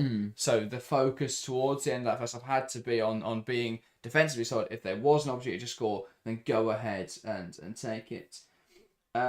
came at to with a couple emojis and says emotions. Those first 10 minutes were clown. There were some big mistakes in there. I think that's important to talk about. The opening goal then, 40 seconds in, big error from Alexander. Yeah, it's absolutely costly. And it's really hard to go, not only as a team but as a player, for Alexandri to come into this game knowing that she made errors that led to goals against United, directly scored an own goal against Villa, and made an error that led to the first goal. To come into this game, you think, right, just early start, get a few touches, have a good start, play a couple passes to my teammates. But within 40 seconds, and her first touch of the football, and she makes another error that leads to an Arsenal goal. She as a player, she's in a really, really difficult place with her form and her, the morale and the way she's playing. And she's in a rut, and it's really, we say that when teams are out of form, it's really hard to get out of that, consistent poor performance. It's even more difficult for a player, because especially when your team aren't playing very well around you, when you've got other players that are making errors, it's really hard to get out of that headspace to be more positive and to start bringing back that good performance. But she's a top centre half. She will eventually get back to form, but right now she's costing Man City so badly. Yeah, the mistakes are piling up, and again, it's that mentality, because once you've made a mistake, that's all you're thinking about, and that just seems to be building and building over games now, and so that is a problem. And again, it was just too relaxed in possession. The press was strong from Arsenal, from Mariana Caldente, and she just didn't deal with that at all. Alexandra, and she goes on to lose the ball, and then I think Hasagawa could have done more, to be fair. Maybe that's a bit harsh, but it felt like she could have done more to narrow that shot down, to narrow that angle. But Caldente, really nice finish, slots it past the goalkeeper. Again, it's nothing less than you'd expect from Mariana Caldente. Yeah, really nice finish. And yeah, as you say, I think when we spoke about Greenwood's both the way she plays and her presence being massively missed. And again, it was shown for that first goal, because the reason Alexandri and Greenwood work so well is because they both cover each other. If Alexandri loses the ball or steps up, Greenwood comes round to cover. If Greenwood does the same, Alexandri comes back round to cover. With Nak, though, she doesn't quite have that pace to, if Alexandri does go high or does lose the ball, to get back round, and that was the problem. And so the player that ended up having to cover was Hasagawa, who, or she simply didn't look like she knew what she was doing in that situation, which she doesn't, because she's a defensive midfielder. So, being in the penalty area with a player in on goal, she doesn't really know what to do. But yeah, it's costing Man City, and they're going to have to sort it out, because they can't continue to give away goals like they did for that first one. No, and again, it's been the problem that's plagued them all season, and we'll see a clip of it on screen now. Again, I think Keating, there's one option, just the way they're pressing. Yeah, Hasagawa just doesn't react. It's that hesitation. You see it. If anyone's watching the clip, you'll be able to see it. Keating plays it into Alexandria. Alexandria loses it there. And Hasagawa drives it across. There's a bit of hesitation. Yeah. There again. Yeah. And if she just commits across, she narrows that angle. But again, there's so many more problems with someone's got to tell Alexandria Caldente's there. Because as you see, Caldente, she's facing Keating. The ball comes to her. She then spins round, lets the ball run into her path. But Caldente's just in her face. It's like, she's obviously caught out by it, because she didn't realize. Someone's got to tell her that Caldente's on her shoulder. So don't let the ball run. Take a touch and then try and do something with it. Don't let it run. Cracking ball by Cooney Cross, by the way, for the second goal. Yeah. With, lots of people focusing on that header, and a really well taken header. But yeah, I think that's a fantastic ball in from Cooney Cross. If I'm Gareth Taylor and Man City, Steph Horton's there. Take the microphone off her, give her a football kit, and put her centre half. Look at add a bit of leadership into that back line. Been off her Sky deal, give her a 1-game contract. There's got to be a Houghton shirt somewhere in the Joey. Yeah, someone's wearing one. Exactly. Get that over the tannoy. Who's got a Steph Horton shirt on? Can we have it, please? We can put her on second half. But yeah, City, it's just costly. And as you say, for that second goal, go credit to Cooney Cross and Woven Moy. It's a great ball in from Cooney Cross. Not sure how much Woven Moy knows about it. It hits her in the face, and then she gets punched in the face by Keating. So not sure her memory's probably gone from the first half. But a good header, but again, really shocking goalkeeping from Keating. a huge an error to come out, to try and even contest for that ball, and it just gets headed over into an empty net. Yeah. And Arsenal, they thoroughly deserve that 2-0 lead. Yeah, definitely. It appears Sky forgotten that there was indeed another goal in the game, but that, of course, came from Mary Fowler. Nice link-up played on the right-hand side between Firmino and Jess Park, I think it was, that she was playing off of. Yankees, welcome to the stream, saying Fowler and Firmino are flying for Man City. Yeah, they're both playing really well. Both playing incredibly well down on both flanks, really. But yeah, I think Firmino's best game in a City shirt. Yeah. This looks much more confident, much more assured, and is playing really, really well. So, well done to her. Isla says, where are you watching it? Elijah also says, Sky Sports isn't working for me. Is there anywhere else anyone knows where I can watch it? Sky Sports is the official what is the official broadcaster of the WSL. So nowhere else that you can officially watch it.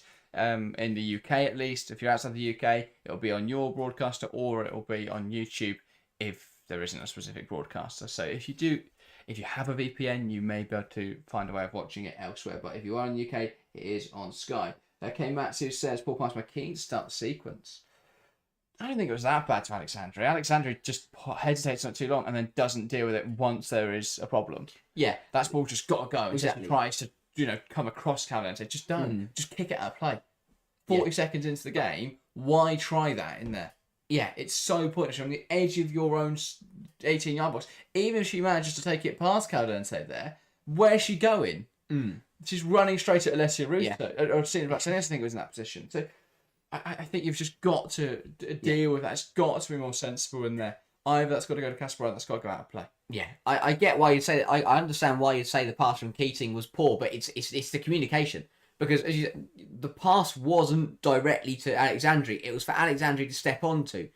That works. Obviously, that works, and that is absolutely fine if someone tells her that Calente is going to be right there when she turns around. But because no one has that communication, then Alexandria doesn't know what to do with it. As you say, then she gets into a muddle, tries to take her on or put it through her legs or something, and then loses the ball. It's just got to be simple. There's got to be better communication. It's got to be simpler from Alexandria. And again, it's such a preventable goal. Obviously, she passed it to her.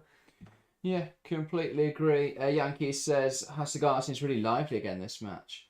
I disagree. I think it's one of the worst performances I've seen from Hasegawa ever. A great shot. That was a good effort. But other than that, I think she's given away possession quite cheaply. I think that she could have done more about the goal they conceded. So, yeah, I think a fantastic player, but she's really struggled today. Van Domselaar, so consistent for Arsenal.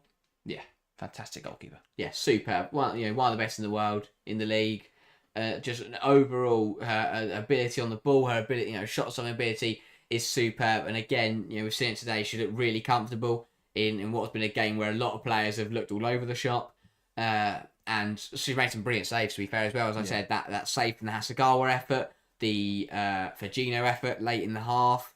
Miedemar had a go as well, which was stopped by Van Domselaar. So another really good half from Van Domselaar, and she's looked so comfortable, coming into this Arsenal team, and has looked just superb. And they'll be hoping that this continues for the rest of the season, that she can continue. She's still relatively young as well, especially for a goalkeeper. Yeah, really young. So longevity as well. For me, it could end up being one of Arsenal's best signings in the last few years. Yeah, a really, really good goalkeeper. Ewan Alg says, I am Chelsea crazy. Will join us later today then. 75 minutes until we're live for Chelsea versus Aston Villa. So do join us over there. Yankee says, I hope second half isn't as dim as it mostly is after a nice first half. Well, the first half petered out a lot. That first 20 minutes was energetic, was exciting. After that, I think it slowed down a bit. Hopefully, the second half will be much nicer. Well, I've seen or be that 20 minutes again. Yeah, the second half will be nice. It's one of those where obviously you can draw some parallels from the United City game, where the second half was very cagey because City obviously needed 2 goals. They needed to come into the game, and nothing really happened. It was a very quiet half. But the difference is today is that there's only 1 goal in it, because City in that United game, probably half their mind knew they'd never pull that back. There were 2 goals down there. We weren't going to win the game. They probably weren't going to pull it back. The difference is in this match is that there's one goal in it. So City can go for it because they will go for it because they know they can get a result from it. They know that if they can score a goal, they're back in it, and they will fancy themselves to win this game. So I do think that it will be a much livelier than the Man City United City second half was. Yeah. And overall, I think this game has shown that there's definitely more to play for. This is far from over. This could be any result. Anyone could win this football match. Also, something I forgot to mention earlier, Barcelona lost at home last night, by the way. That's the first time that's happened in 6 years. So That is incredible. yeah, crazy stuff. But yeah, I agree with you. I think it's A lot to play for. Still a lot to be decided. Long way to go. But currently, Arsenal find themselves sliding back into the top 3, which is huge for their season. Yeah. P3 Masia says Alexandri's played well after the first mistake, playing through passes. Yeah, they're trying to find the players in the pockets, and it's been interesting to watch because at times Arsenal have been able to really effectively mark those areas, and at others that ball has gone through quite easily. So it's been interesting to see, and I think again the 4-4-2 it's because when they played a 4-2-3-1, naturally that pivot's slightly further apart. But when there are one, it feels it's slightly narrower, and so City are able to find those pocket players a lot more effectively. So when it's Virginia dropping in there, whether it's Miedemar pulling wide, or whether it's Jess Park or Rord pulling into those spaces, they have been able to really effectively use those half spaces today, as they tend to try and do. But yeah, I think it's been interesting to see, and it's interesting to see whether Arsenal will respond to that. Because I think at times that has been an area where City have been able to build up with a bit more effectiveness. That's the thing. City it's such a weird position to be in for a football, especially a top football team, because we see it with Tottenham this season in WSL in terms of how they've scored so many goals but they've conceded so many, and for a side like Tottenham, it's not incredibly unheard of.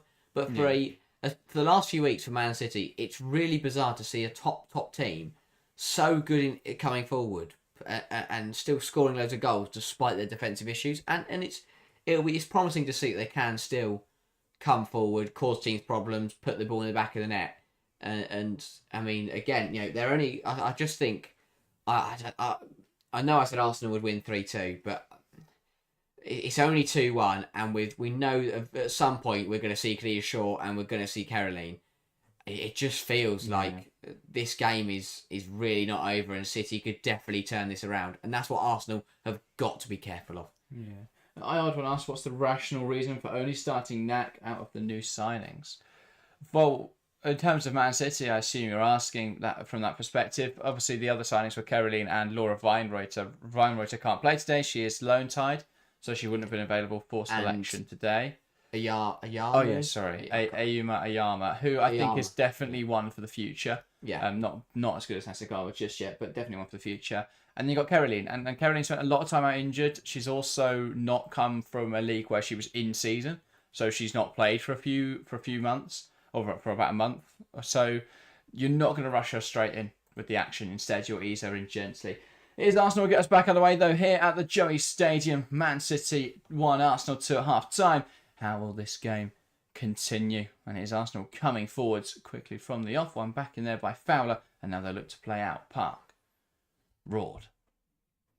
First 5-10 minutes is half crucial. I'm intrigued to see who's going to set that tone, who's going to get on the ball and be on the front foot and look to put the pressure on. Big 45, and this is huge for their seasons as well. I think more for City because Arsenal have got the 2 Chelsea games out of the way now. I can after this match, I can very reasonably see them beating everyone else. But Man United will give them a very, very tight game, but they should beat everyone else. So they've put themselves in a really good position if they do get 3 points from this match. For City, it feels must win, doesn't it? Well, that was a hospital pass, and Fowler almost managed to intercept it. But it is Arsenal in possession still. Van Domselaar. Coming across under pressure, finds Williamson, and Williamson can carry it forwards here. A space to drive into as they've beaten the first line of pressure. She'll spread it right. That's a left, sorry, and here's Steph Catley. Ball down the line, and something here for Rousseau to use. Kasper stands her up well. And Rousseau will go back now to Catley.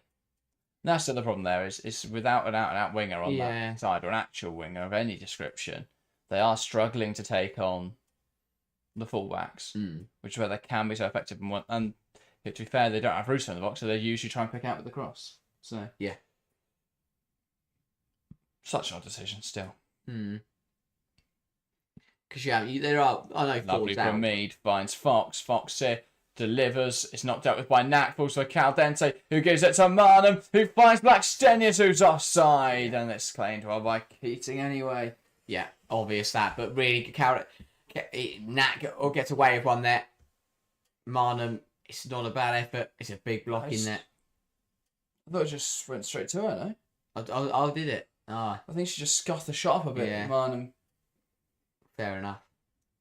Offside anyway. And Blackstenius has just got to be a little bit more sharper and switched on in there. Yeah. Realise that you're offside.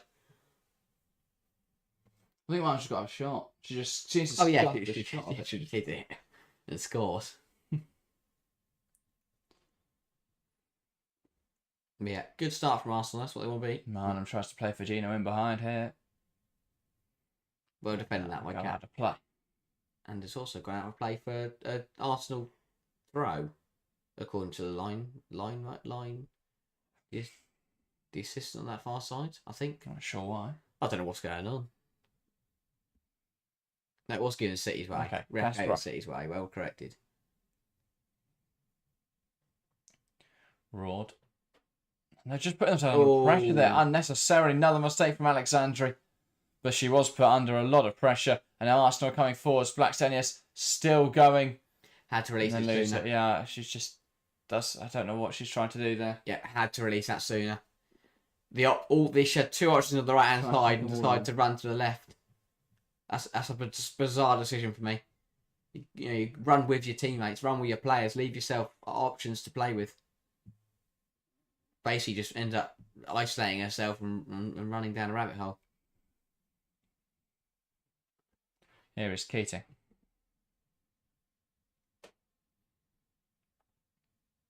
No, a really good header from Ruben Moy, stepping in, winning that ball. Knack. No, Harvey. Knack.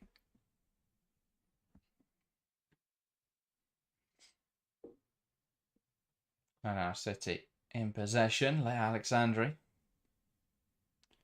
Just trying to lift that into the channel. Ambitious to expect anyone in the City should to get there. Kasparov will put pressure on Lotte Ruben Moy now. And does put that out for a throw. And Arsenal take it quickly. And for some reason, they've gone into their own penalty area. Miedemar with a chance and they're level. Man City 2, Arsenal 2. What a silly, silly mistake from Arsenal. But Viviana Miedemar on hand to capitalise. And now they're level in this game. Former Arsenal player. She doesn't celebrate, understandably so. But City with an important goal. And I'm not sure what Caldente is trying to do there. Bizarre. So bizarre from Arsenal. They put themselves in a brilliant position in this football match after 10 minutes and they've gone and handed it back to Man City. Yeah.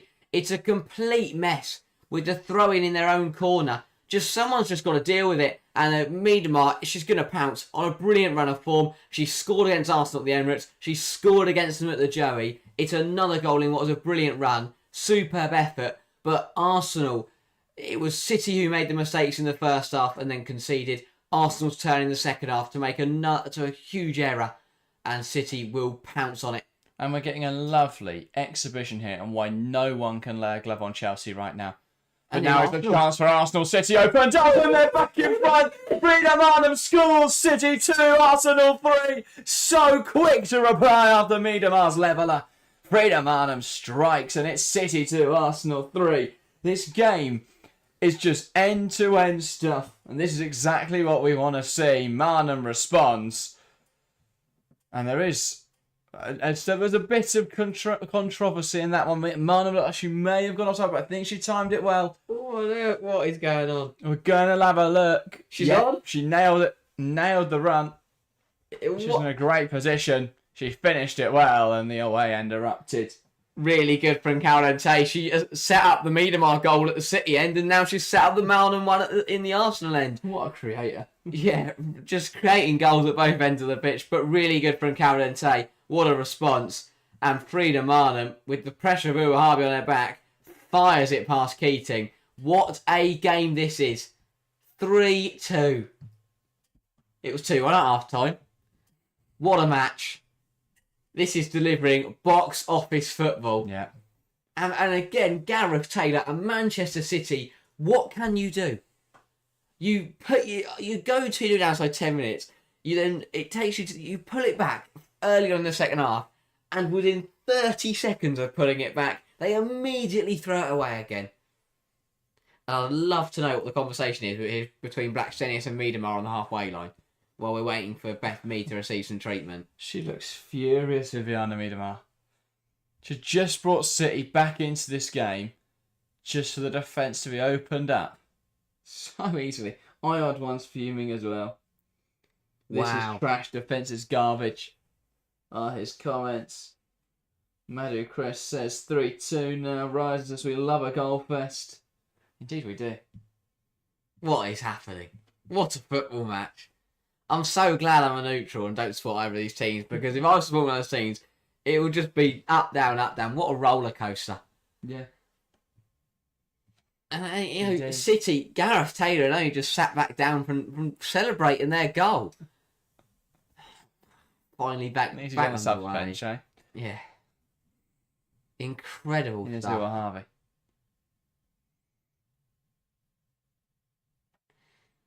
Arsenal's pressing their player down, and they've still pressed City back. That was important from Arsenal to respond so quickly.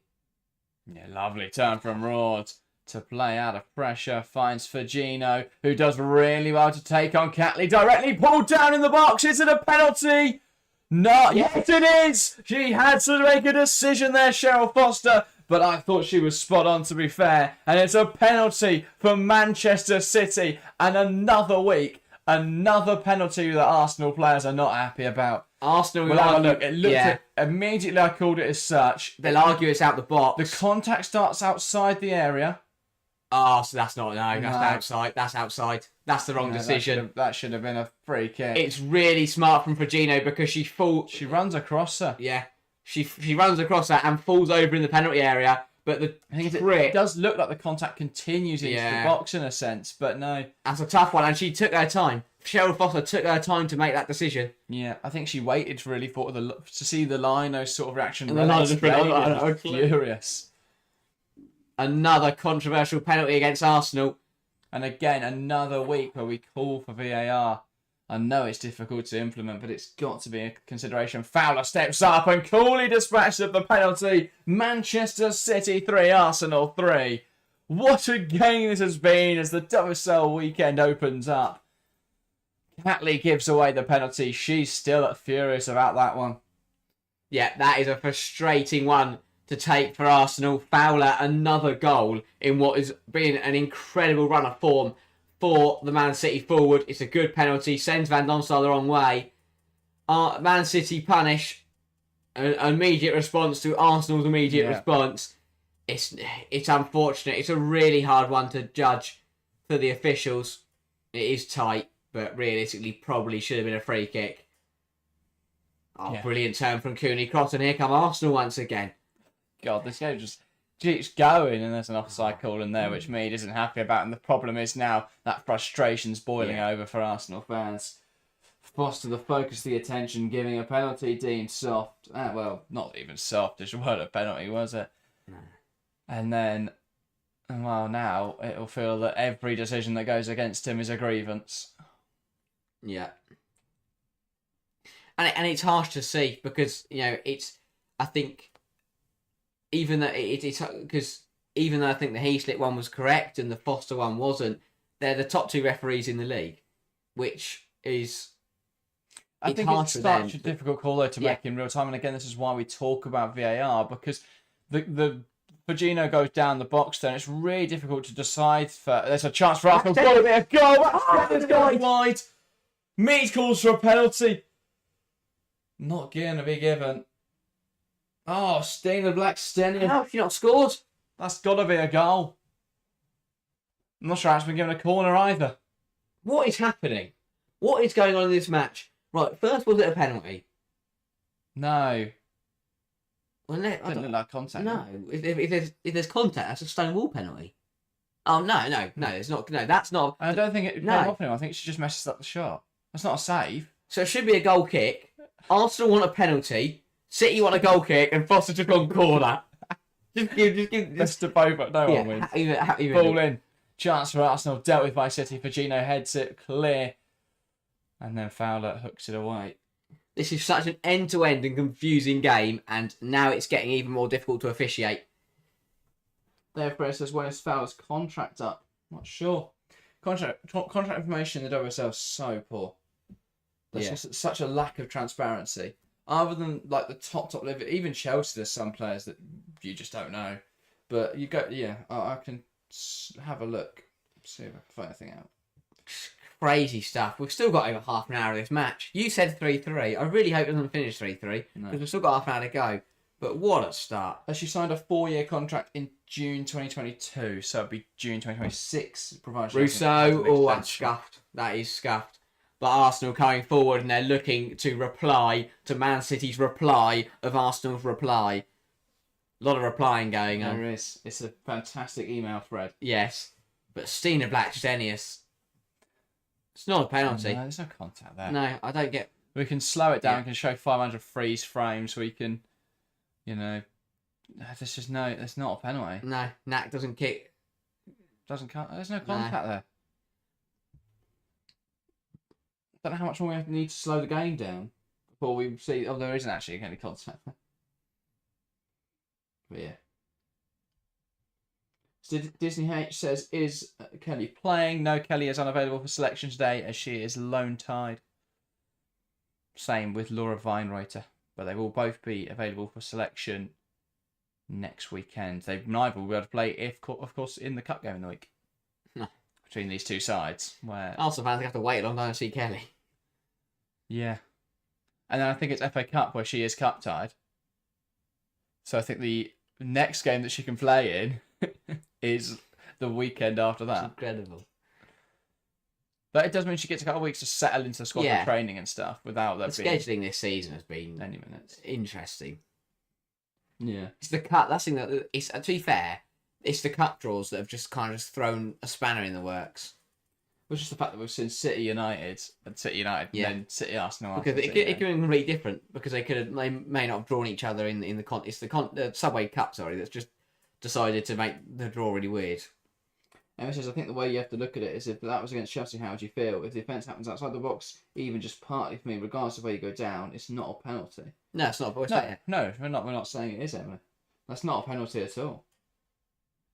But yeah, no, I'd be rightfully aggrieved if I was an Arsenal fan right now. Yeah.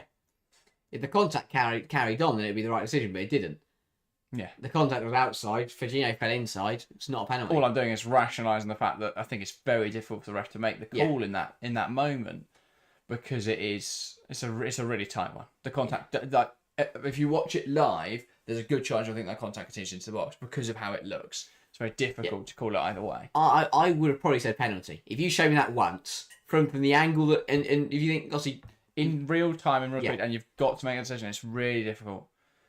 I think refereeing is the worst job in the world. Thankless task. And you're going to get stuff wrong. Especially when when it affects the game in such a manner, then you've got especially when they're not provided with the help they need. That is a foul though from Casper. No one will argue about that. That's surely yellow card as well. Eventually. We might see yellow card too, who knows. Yeah. And City calling on the cavalry, it seems to be, with Caroline and Shaw coming on soon. Well, nice options to have off the bench for today's game. That's certainly going to help. With half an hour to go here. Still 0-0, lads. Game changes. Yeah. That's the way both teams got to look at it. This game is 0-0. It is level. Forget the 6 goals that have been scored in an hour. Arsenal free kick then. We've seen a Cooney Croft delivery end in a Wubben Moy goal in the first half. Will it be the same result in the second? Ball into the box. Not a bad ball at all. It's going to fall for Marnham. If it's across the box, blocked there by Rord. And Fowler punts it clear. Genuinely, anything could happen in this football match. Yeah. I have no idea which way it's going to go. I have no idea who's going to score the goal. I'll roll a dice and see what we get. And that's I right. still think both sides could score. It'd be 4-4. Yeah. Just incredible. Carnage. Absolute carnage. Indeed, and that is out of play. Or a goal kick. Mary Fowler, by the way, single-handedly propping up my fantasy WSL team. I'll tell you what. If there's one team to watch in the season, in the WSL this calendar year so far, it's Manchester City. Because there's now been 18 goals in their last 3 WSL games. Yeah. Both conceded and scored. 4-2 against Villa, 4-2 against United, and 3-3 here. It's incredible. They offer action. At both ends. All the time. Yeah. But yeah. Alex says the correct pronunciation is Wienerreuter. Okay, thank you. Thank you, Alex. Yeah. She is Austrian, not great tackle from German, I guess. Williamson. I had one says the penalty is understandable, human error, naked eye error. Yeah. Yeah. Emily asked, when are you guys next going to Chelsea? It'll probably be for the UWCL games. Kingston is very difficult for us to get to, and there's no other Stamford Bridge games this season apart from the final date, which is Liverpool, and we'll probably be streaming that. So, yeah, difficult one. Yeah. Other than that, yeah, Champions League games. Hopefully, a Champions League final in Lisbon would be the dream. The other problem with VAR in the WSL is you haven't got the number of officials. There aren't enough. Yeah. Because you need every single game needs 5 officials. Sorry, 6 officials for every game, and they just don't. Just doesn't have that. Yeah, but I think if you offered National League officials, which is but then refs like Heaslip have officiated in the National League before, so I think you could offer that standard of official. The chance to come work in the WSL. In the men's. I thought you meant the women's. I was about to say, yeah, Christ. He's got Jim from his part-time job. He's just seen the pub every week. Just rocks up on the VAR. Goes, the third coach has to run the line because they haven't got enough. Yeah. Yeah. Yeah, not exactly what I was looking for. David says, it seems the UK is a nightmare to travel to watch games. Yeah, it can be. The problem is trains are so expensive now. So, I want to go to the Chelsea City game at the Etihad. Chance to have a great ball through Keating gets there and smash out the Joey. I had deja vu there from Meadow Park last year when Black Tennis pounced onto a Keating ball and lobbed it over her. But Keating gets there first. It depends where you live. You live in London, you've got 8 football clubs within 10 minutes of it, 20 minutes. Well, both that is why I'm moving there. Yeah. Just going to go watch loads of WSL games. Well, Man City now calling on the cavalry. Yes. A double change. Park and Miedemar, the casualties. Shaw and Caroline, the reinforcements. Well, unless... What's going on here? This will be... Pound into the middle? 4-2-4? Possibly. We'll find out. There's no way they're just going to leave midfield of Hasegawa and Rord.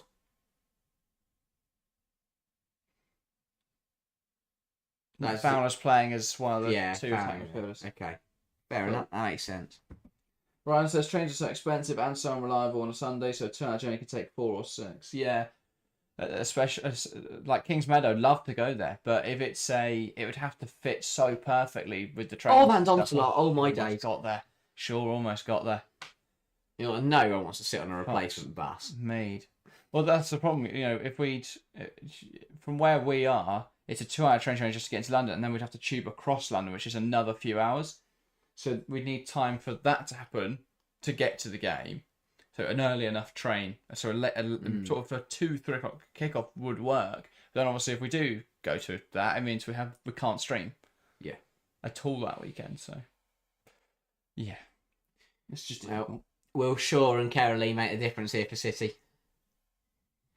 I mean, that would just be perfect, wouldn't it? If Caroline comes on, gets her first City goal, to win this game 4-3. Yeah, and as I said, I'd love to go to City away, but that's just going to be incredibly expensive, unless I can find someone who fancies driving. anyone has a bus in chat, and Yeah, fancies we'll a road trip, organise a TWFC bus. sounds Road great. trip to the Etihad. We'll just pick people up along the way as we travel up Wherever the you are, UK. and you go just snaking around. Someone wants to live from Plymouth. Got the right gas. Just do like a lap, a circle. Road. Now Alexandri. Fowler. We've got to set off 3 days before. Yeah. We've got to cover half the UK before the game. Here's Caroline. Now Harvey. Ball into the box. Sure, can't quite get there. Inches away from short, heading home there. Hasegawa. Now Kasparai. One back in there by Arsenal. Ball lifted in behind. Chance of seeing the Black Stenius. She's in on goal. Keating's come miles out, and she's seen Black Stenius wide. What? How has that worked? Arsenal still coming forwards, and they've dealt with it. What is she doing? She's putting on goal. Kiara Keating comes 40 yards out of her goal, and Black Stenius should just not. Brilliant just from lift Caroline over. there. Still coming forwards for City, and then the tackle comes in. How on earth has that worked? I have no idea how Black Stenius hasn't scored there. I don't know.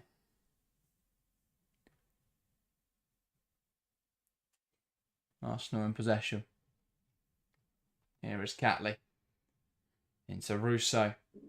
Russo cuts back towards the edge. One back by Hasegawa. Flags up. And flags up anyway on Alessia Russo. Wow. Stina Black Stenius. What a chance. Change for Arsenal. Leia Valenti is coming on for Cooney Cross. Not a bad game from Cooney Cross at all. She, struggled a bit in the defensively at times in that pivot by herself, but offensively has contributed very nicely. Valenti might bring a bit of control to this game and a bit of calmness. But Stina Black Stenius, you're played through on your own halfway line. You're in on goal. The goalkeeper comes rushing out 30, 40 yards out of her goal. Just knock it past her. Instead, tries to run past her. Keating manages to just see her out wide, and Alexandru recovers. So bizarre. How that has not ended up in a goal for Arsenal, I do not know. Jill Roord wins that ball high up the pitch. Here comes City. Roord will take aim. It's a scuffed shot wide. And Arsenal get away with that one. Now, so it's not going to lie, I don't rate Keating. I think she's average. I think she's had a very poor season, yeah. Yeah. Very poor 2025 especially. Mm. First, as criminal that Arsenal are not taking advantage of Keating. Got to press her constantly. Yeah, again. Very true. If Arsenal don't win this game, they will. I think that will be disappointing. If they lose this game, that will be even more so. They will feel like they've been in the position to win this. Here's Virginia. Now Caroline. Wants to come inside. Is battling away, and there Caroline somehow ordered a free kick for that.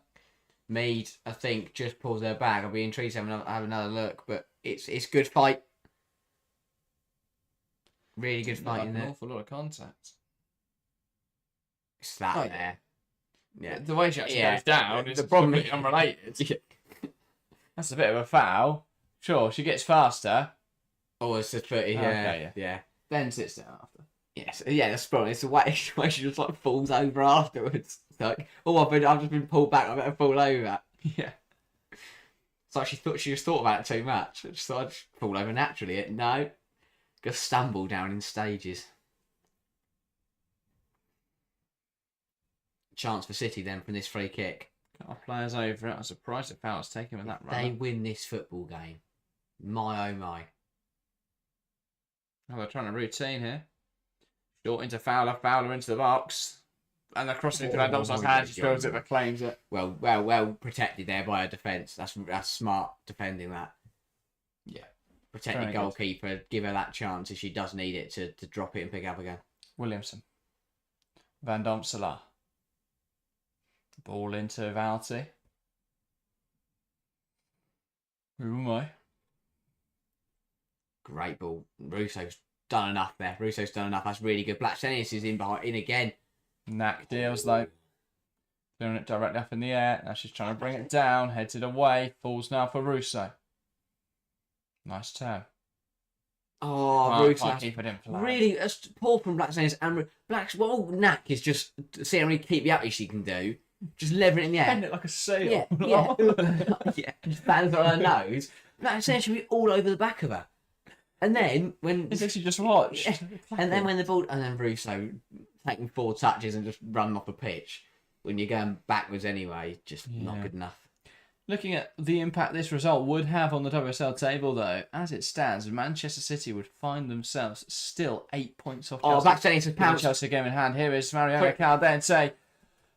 And how have Arsenal not scored again? Caldente pounces on his Alexandri and they don't even get a shot from it. Virgino. Fowler. One back by Mead. Now Catley.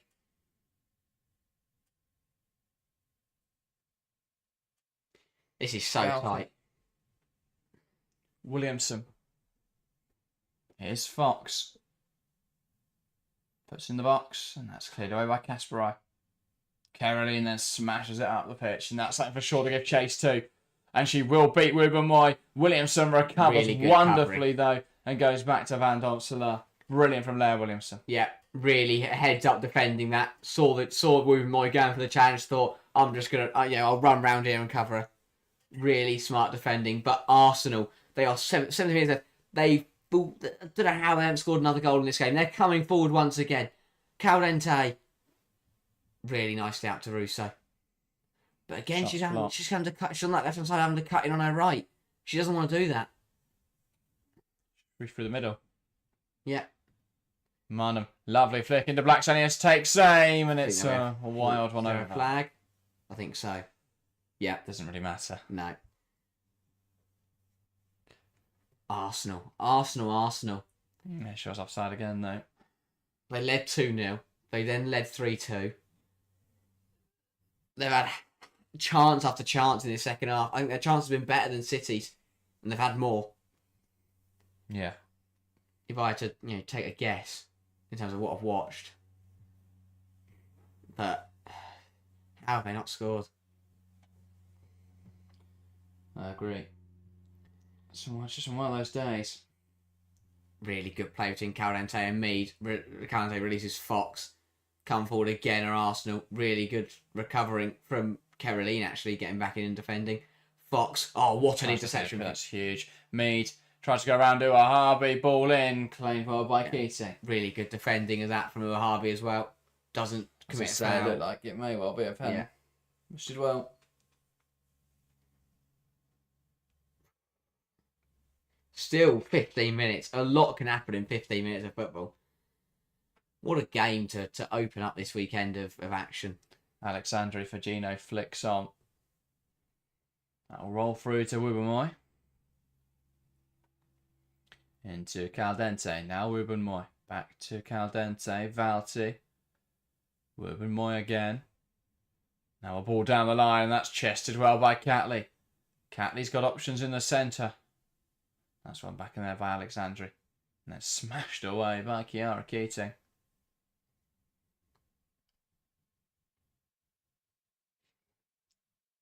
Williamson. Fox. Into Mead.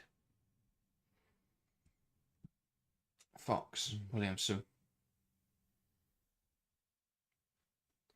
Ball through. Caldente will give chase. Keating lashes it out of play. And that's going to drop for Mead, who tries to volley it at a goal. Doesn't quite work out. Fair enough. Yeah, I understand why. Try that. Yeah. Harvey. Because again, Keating's positioning was a bit odd. Peter Disney says, what a player Miedemar is. Absolutely world class. Couldn't agree more. Fantastic player. Alessia Russo on the wing doesn't work for me, says Alex. Yeah. I 100% agree. We've also got the Chelsea team news coming from Chelsea versus Aston Villa. Hannah Hampton in goal, Lawrence Bright, Bjorn Charles, a midfielder Cuthbert and captain. Aggie Jones on... Aggie Jones, I think, through the middle, or Cat through the middle. Cat, Aggie, Guro, then Lauren James. Lauren James back in the starting 11. Very exciting. It's big. Yes. Not if you have Ramirez captained in Fantasy WSL, but it is big. And then Natalia Arroyo's first Villa 11. It is D'Angelo in goal, Patton, Parker, Moritz, and Mailing. So that'd be Mailing one fullback, Moritz the other. Yeah. Jill Beijings, I think is how you pronounce her name. Yeah, I think so. Nobbs as a pivot, then Grant, Silver, Hanson, Daly. So that sounds like a 4-4-2 to me. Yeah, potentially. Or the 4-2-3-1 they've been playing recently. Or Gabby Nunes as a winger. Yeah, so Nunes back in, Moritz back in from the lost Man City. It's interesting. Is it Daly, Hanson? Is Grant still playing? Yes. Okay, yeah. So only 2 changes there. Here's Beth Mead. A lot of space here for Arsenal. It's a good ball in. Backstage. And she does finally score. Man City 3, Arsenal 4. And Arsenal retake the lead in this game. Stina Blackstenius reacted quickly. And it's Man City 3, Arsenal 4. Finally, Blackstenius runs the back of the net. She's had a few chances today. But there, she proves her prowess. Finishing off that chance. That's been coming. Last 5-10 minutes, Arsenal have been pushing, and they've got the goal they deserve. It's a great ball from Mariona Caldente. Mead is probably offside, but it's a tight one. It's a tight one. It's as tight as it's with the penalty evens out. Yeah. What a ball in from Beth Mead. It's not as tight as a penalty. Yeah. That one's much tighter, much harder decision, but yeah, the evens that's out. Yeah. Arsenal what lead by a ball that is from Beth Mead. Drilled hard, low. Not too much on it, and Blackstenius does really well to beat Keating. Yeah. That has been coming. That should tease up Blackstenius wonderfully, and if Blackstenius missed that, would have done well to miss. Yeah, it was harder to miss and score. Yeah, and people say that a lot, but that was literally more. It was easier to put that in the back of the net. And she loves playing against Man City. That's 4 goals in her last 4 appearances against Manchester City. I'll say she scored against. Gareth Taylor must hate the sight of her. She scored against them, home and away last season. Scored today. Last season at the Joey, and that crushed their title dreams. Yeah. City have got to respond. They've already done it twice in this game. Can they respond once again? Arsenal, though, have played very, very well. That has to be a yellow card for Kasparov, and it will be a yellow card for Kasparov. Finally, the first... I thought she was going to her pocket. She did go to her pocket. We have a yellow card in this football match. Wow. 7 Taylor out, says Alex. Mikajo says, seems like Arsenal have owned this matchup. It's not really been either way. It's in a very unbeaten in 5 now against game. City overall. That is true. Overall, yeah. 4-3. Arsenal deserve it. I think they deserve to win this match. I think overall. And it's big. It fires them into second, puts them joint with United. For City, puts them in a spot of bother. If United win later, there'd be 5 off their Manchester rivals. There'd be 2 behind Arsenal. Wouldn't be looking good for Gareth Taylor's side. Arsenal coming forward again, looking for a cushion. They've not found one, though. Found a duvet instead. No, I was going to go pillow. Too similar for me. Okay, sorry. Anyway. Dear. Caldente. 10 minutes. Russo. Williamson. That's cut out. Well, it falls now for Leia Valti. It will look to keep things ticking over. Wooben Moy looks to switch the play. Finds Beth Mead wonderfully. And Mead now will look to drive a low one again. Ua Harvey in front of her though. And then Ua Harvey steps in effectively. And that is a City throw. She'll look to take quickly. While Mead is busy shrugging her shoulders.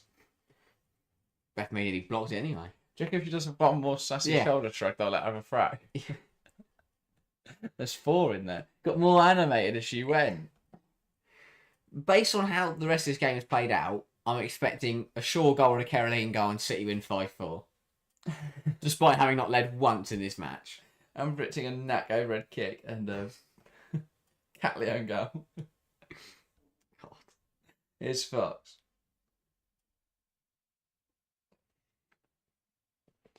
City win the ball out of the pitch here. Hasegawa can't quite complete the pass. And now Caldente, who's been at her creative best at both ends of the pitch today, drives Arsenal forward. Here is Leia Valti. Wooben Moy. Arsenal open City up here again. What a game of football. Mm. If anyone had 4-3 in chat, fair play. This will be remembered for years to come. A massive game. It's a shame that if they were both in the title race as well, this would just be incredible. But it's still important. They're in the race for Europe. If City don't get Europe, Gareth Taylor's in trouble. The squad are in trouble. Yeah, come Arsenal. Oh, son, just the cool. That's the 6 big points for UWSL position. Indeed. As Harry was saying there. If this is a loss for City and the United win later, it's very difficult now to envision City getting Champions League because they've still got to play Chelsea this season. And Arsenal don't look like slipping up against anyone other than Chelsea, and they haven't got to play Chelsea anymore. That's the difference. Yes, United have still got to play Chelsea, but they've got the buffer back to Arsenal and City now. Here is Shaw. There's no cycle in there.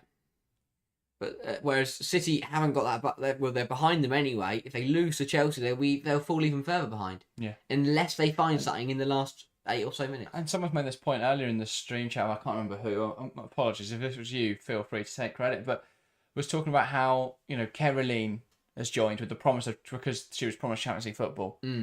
6 months in, and she may not have Champions League football. I don't know if anyone's told her that. She's from the first playing back to North Carolina. Surely, Katia Shaw wouldn't stick around. Why would she? You've got to think that'd be suitors for her. Yeah, one of the best strikers in the world has to be playing in Europe. City cannot afford to be outside the top 3. Yeah, the problem for sure is where. Because Barca probably wouldn't buy her. You never know. They've got Ava Payol. And she's not going to go to Chelsea. That's not Amber. And again, Chelsea don't need that many strikers. Michelle Kang might buy her for London City Lionesses. Maybe. She can't buy them for Leon. She tries with London City Lionesses. She tries with, who's their American team? Gone now. She's bought so many She's not football the Wave, is she? No. She's bought so many football clubs. I've forgotten which one she's bought. Virginia with another cross. Virginia with another cross. She's on like Is 8 it Washington crosses, Spirit? Yeah, potentially. That's how they have good Aldos, probably. She has just gone and given all of Leon's competitors to our other teams. PSG manager went to London City Lionesses. We've had Hayes to become the Somehow, US manager. Somehow did pulled some strings there. But then still went to Chelsea, so arguably it's backfired. Fowler. Same well better than Donsela.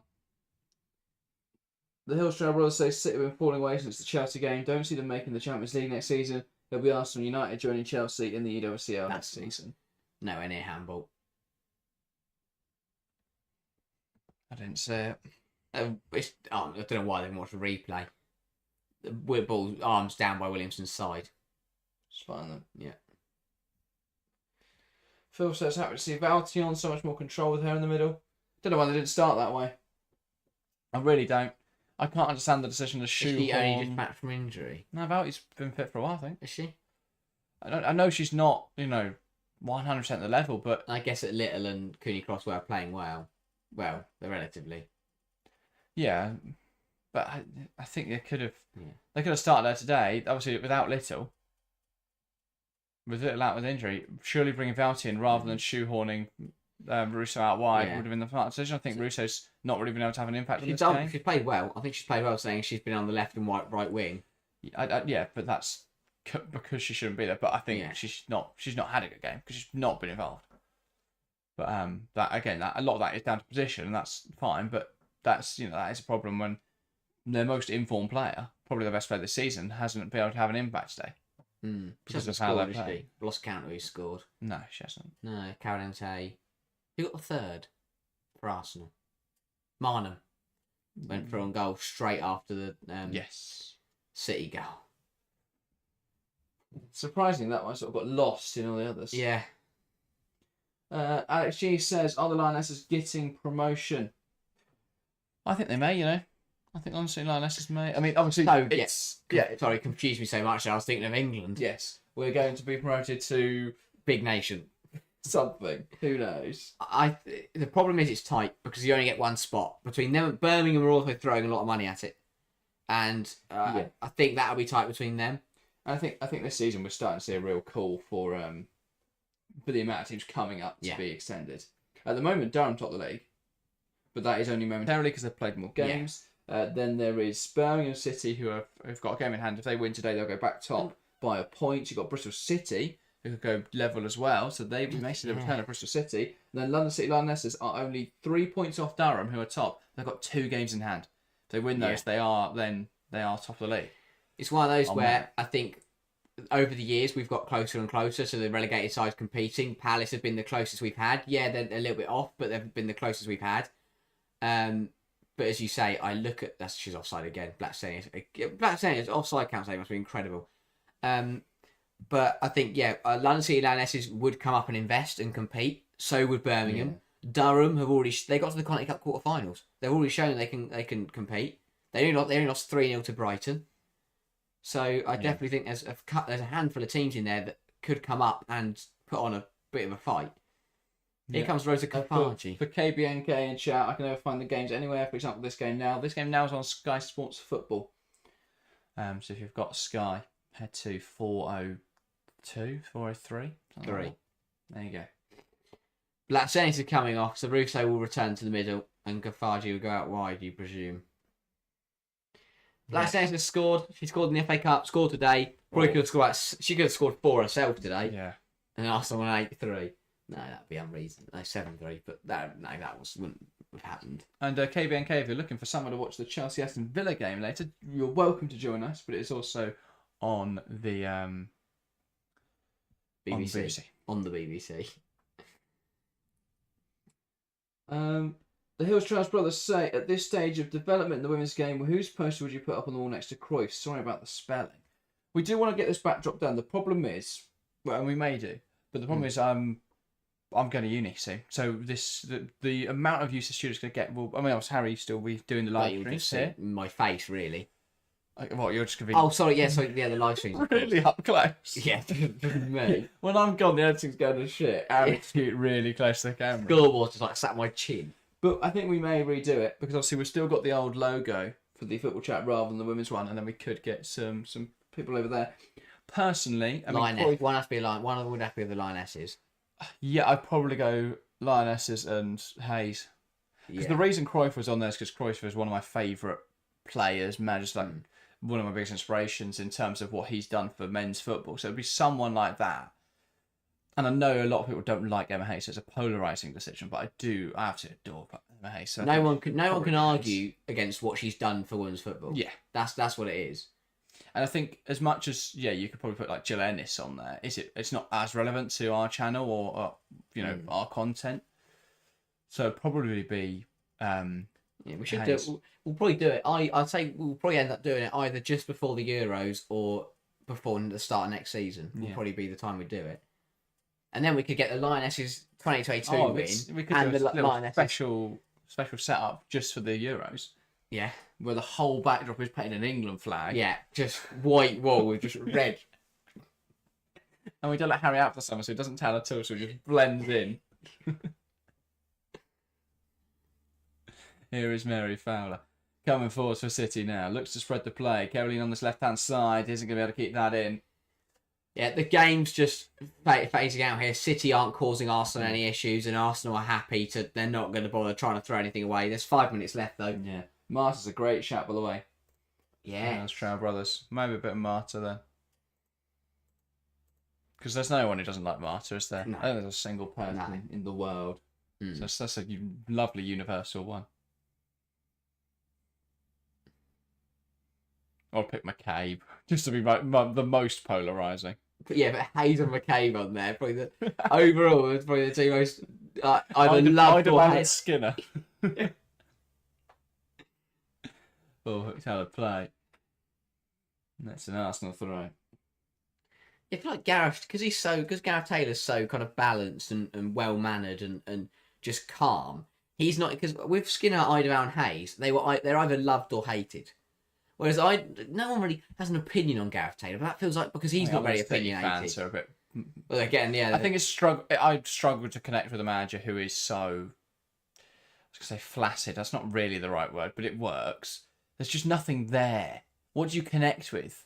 There's a lack of. He might be a lovely bloke. I'm sure he is. I'd love to have a chat with him. Love to a podcast episode with him. But like this on the sideline, he's not emotive and he's not reactive, and so it's really difficult to connect with it. You compare that to managers who are either loved or hated, and you think of like Emma Hayes, run up and down, jumping up and down. Even Sonia, she's cool, calm, collected, but there is that emotional side.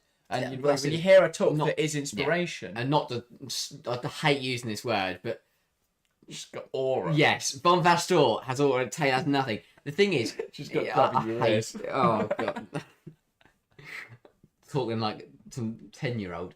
But in terms of, as you say, it's I think she does have aura. Yeah, obviously, does. I know that's sort of a TikTok thing now. Yeah, I hate it. But she does. There is an aura. There is a presence to her. With Taylor, it's that publicly he's not very opinionated or animated. Privately, he might be shouting and screaming, or like he might be the most emotive person you've ever met. But publicly on that touchline, there is just nothing there, which is why it's hard to kind of gauge. You mean he has negative aura? Okay, stop. Just stop saying words. But it's hard to work out an opinion on him, really. Yeah. It's like I don't hate him because he doesn't do anything wrong, but I don't necessarily go, that is an inspiring and incredibly passionate manager, because I just don't see it. Yeah. Actually, says Mia Hamm's a women's legend. A great shout. He was trousers with Little John. If we're going most controversial, yeah. At this rate, we should go all lit up people's faces. Every women's footballer ever. But yeah, here is me. I'm glad that we've had a period of calm at the end of this game. Because it has been a frenzy. Yeah. Madness. Manic madness. I've liked the madness. That's kept me awake. I'm going to go drink a pint of Lucasade before the Chelsea game. Keep me going. Here's Caroline. Darts inside. It's really want to take it past a few players. Nice give and go between Hero and Rord. Kasparai now. Gives it to Fagino. Fagino wants to take on Catley. Ball into the box. And that is headed away in there by Emily Fox. If the action from this game is going to carry on to the rest of today, I'm expecting to see an Arroyo masterclass on a Villa debut to lead them to some glorious result. Tottenham to actually play well for once. That'd be the biggest miracle of the lot. And still lose to United because Mark Skinner is creating some unstoppable. When Tottenham play badly, they somehow win. When they play well, they lose. Yeah. Corner to City. If there's no way they steal this at the death from this corner, that overhead kick you were talking about earlier, there is no way. Football is a cruel sport sometimes, though. Amanda Elishted is going to come on to defend this corner for City. Just throw an extra centre half at it makes a lot of sense. Back from maternity leave in the FA Cup. Came on, prayed to their child around the state, around Meadow Park. Don't think she'll do that today. Probably not. It'd be a weird place to do it. It would be. I don't know what the Arsenal fans are chanting. That's like that Beth Mead probably. Meadow. Yeah. Which Elishted in. 3 centre half on the pitch. Just got to get the whole aim of this is just get it out of the penalty area. Has to be. Just put everyone on the goal line. City's last chance. Fowler puts it into the box, and it's not. I was going to say Olympico. No, it's on the roof of the net, and that will likely be the last action of the 90. Wow. Taylor. Just waiting. Pressure. He is under pressure, Gareth Taylor. City are under pressure. Mariona Caldente given the WSL player of the match. Is that who you'd give it to? Yeah, she's other than the fact she gave away a goal. Yeah, fair enough. I'd have gone with mine. Yeah, great shout. She didn't make any errors. The fact she conceded 3, they conceded 3 times, but I don't think she couldn't know anything about any of them. Kafaji's in. Keating has come out to the halfway line for some reason. What is going on? What is Kafaji's still going. Alexandra trying to wrestle her to the floor. Asagawa, though, does get the ball and City could play out, but they haven't got long now. They've got to come forwards quickly. Gino puts it out of play. And that is the full-time whistle. Manchester City 3, Arsenal 4, and we can all go take a deep breath and have a lie down after an eventful 90 minutes here at the Joey Stadium. A crucial 3 points for Arsenal. Somehow, What a game of football. Wow. I just don't know what to say. Incredible. I think after all of that, very weirdly, the deserved winners Arsenal. I think they're the better side. I think they were unfortunate with the Fowler penalty because it weren't a penalty. They played very, very well. They probably could have scored more. Yeah, as you say, if you think, 2 of the goals were, one was a mistake and one was a penalty that wasn't a penalty. You take them away and they're won convincingly here. Really good performance. They deserve that victory. Hats off to René Slegers and Arsenal to bounce back from that Derby defeat was very, very important. But for City, once again, more questions, more mistakes, and a lot of answers needed in the next couple of weeks. Yeah, definitely. And we will be putting out a 5-hour video on Wednesday to cover everything that's happened in that game. So, looking forward to it. But no, what a fantastic game of football. End-to-end stuff throughout. Very energetic, very exciting game. And yeah, a fantastic way to open this WSL weekend. A bumper day of WSL action. We are back in a little over 20 minutes for Chelsea Aston Villa, so do join us there. I'm going to go and have a lie down, drink some Lucozade, and we'll be back with energy for Chelsea Aston Villa. Harry, if you're... I am ready, sorry. You're ready to end the stream, I'm so fantastic. Thank you everyone that has tuned in. Do go on over to the Chelsea Villa stream page if you want to keep watching. We're going to be heading over there shortly. And if you are new around here, make sure to hit subscribe. We are very close now to 2.6k. So if you are new and you've enjoyed this morning stream, really, morning to afternoon stream, then do hit subscribe. Thank you guys very much. And we'll see you next time.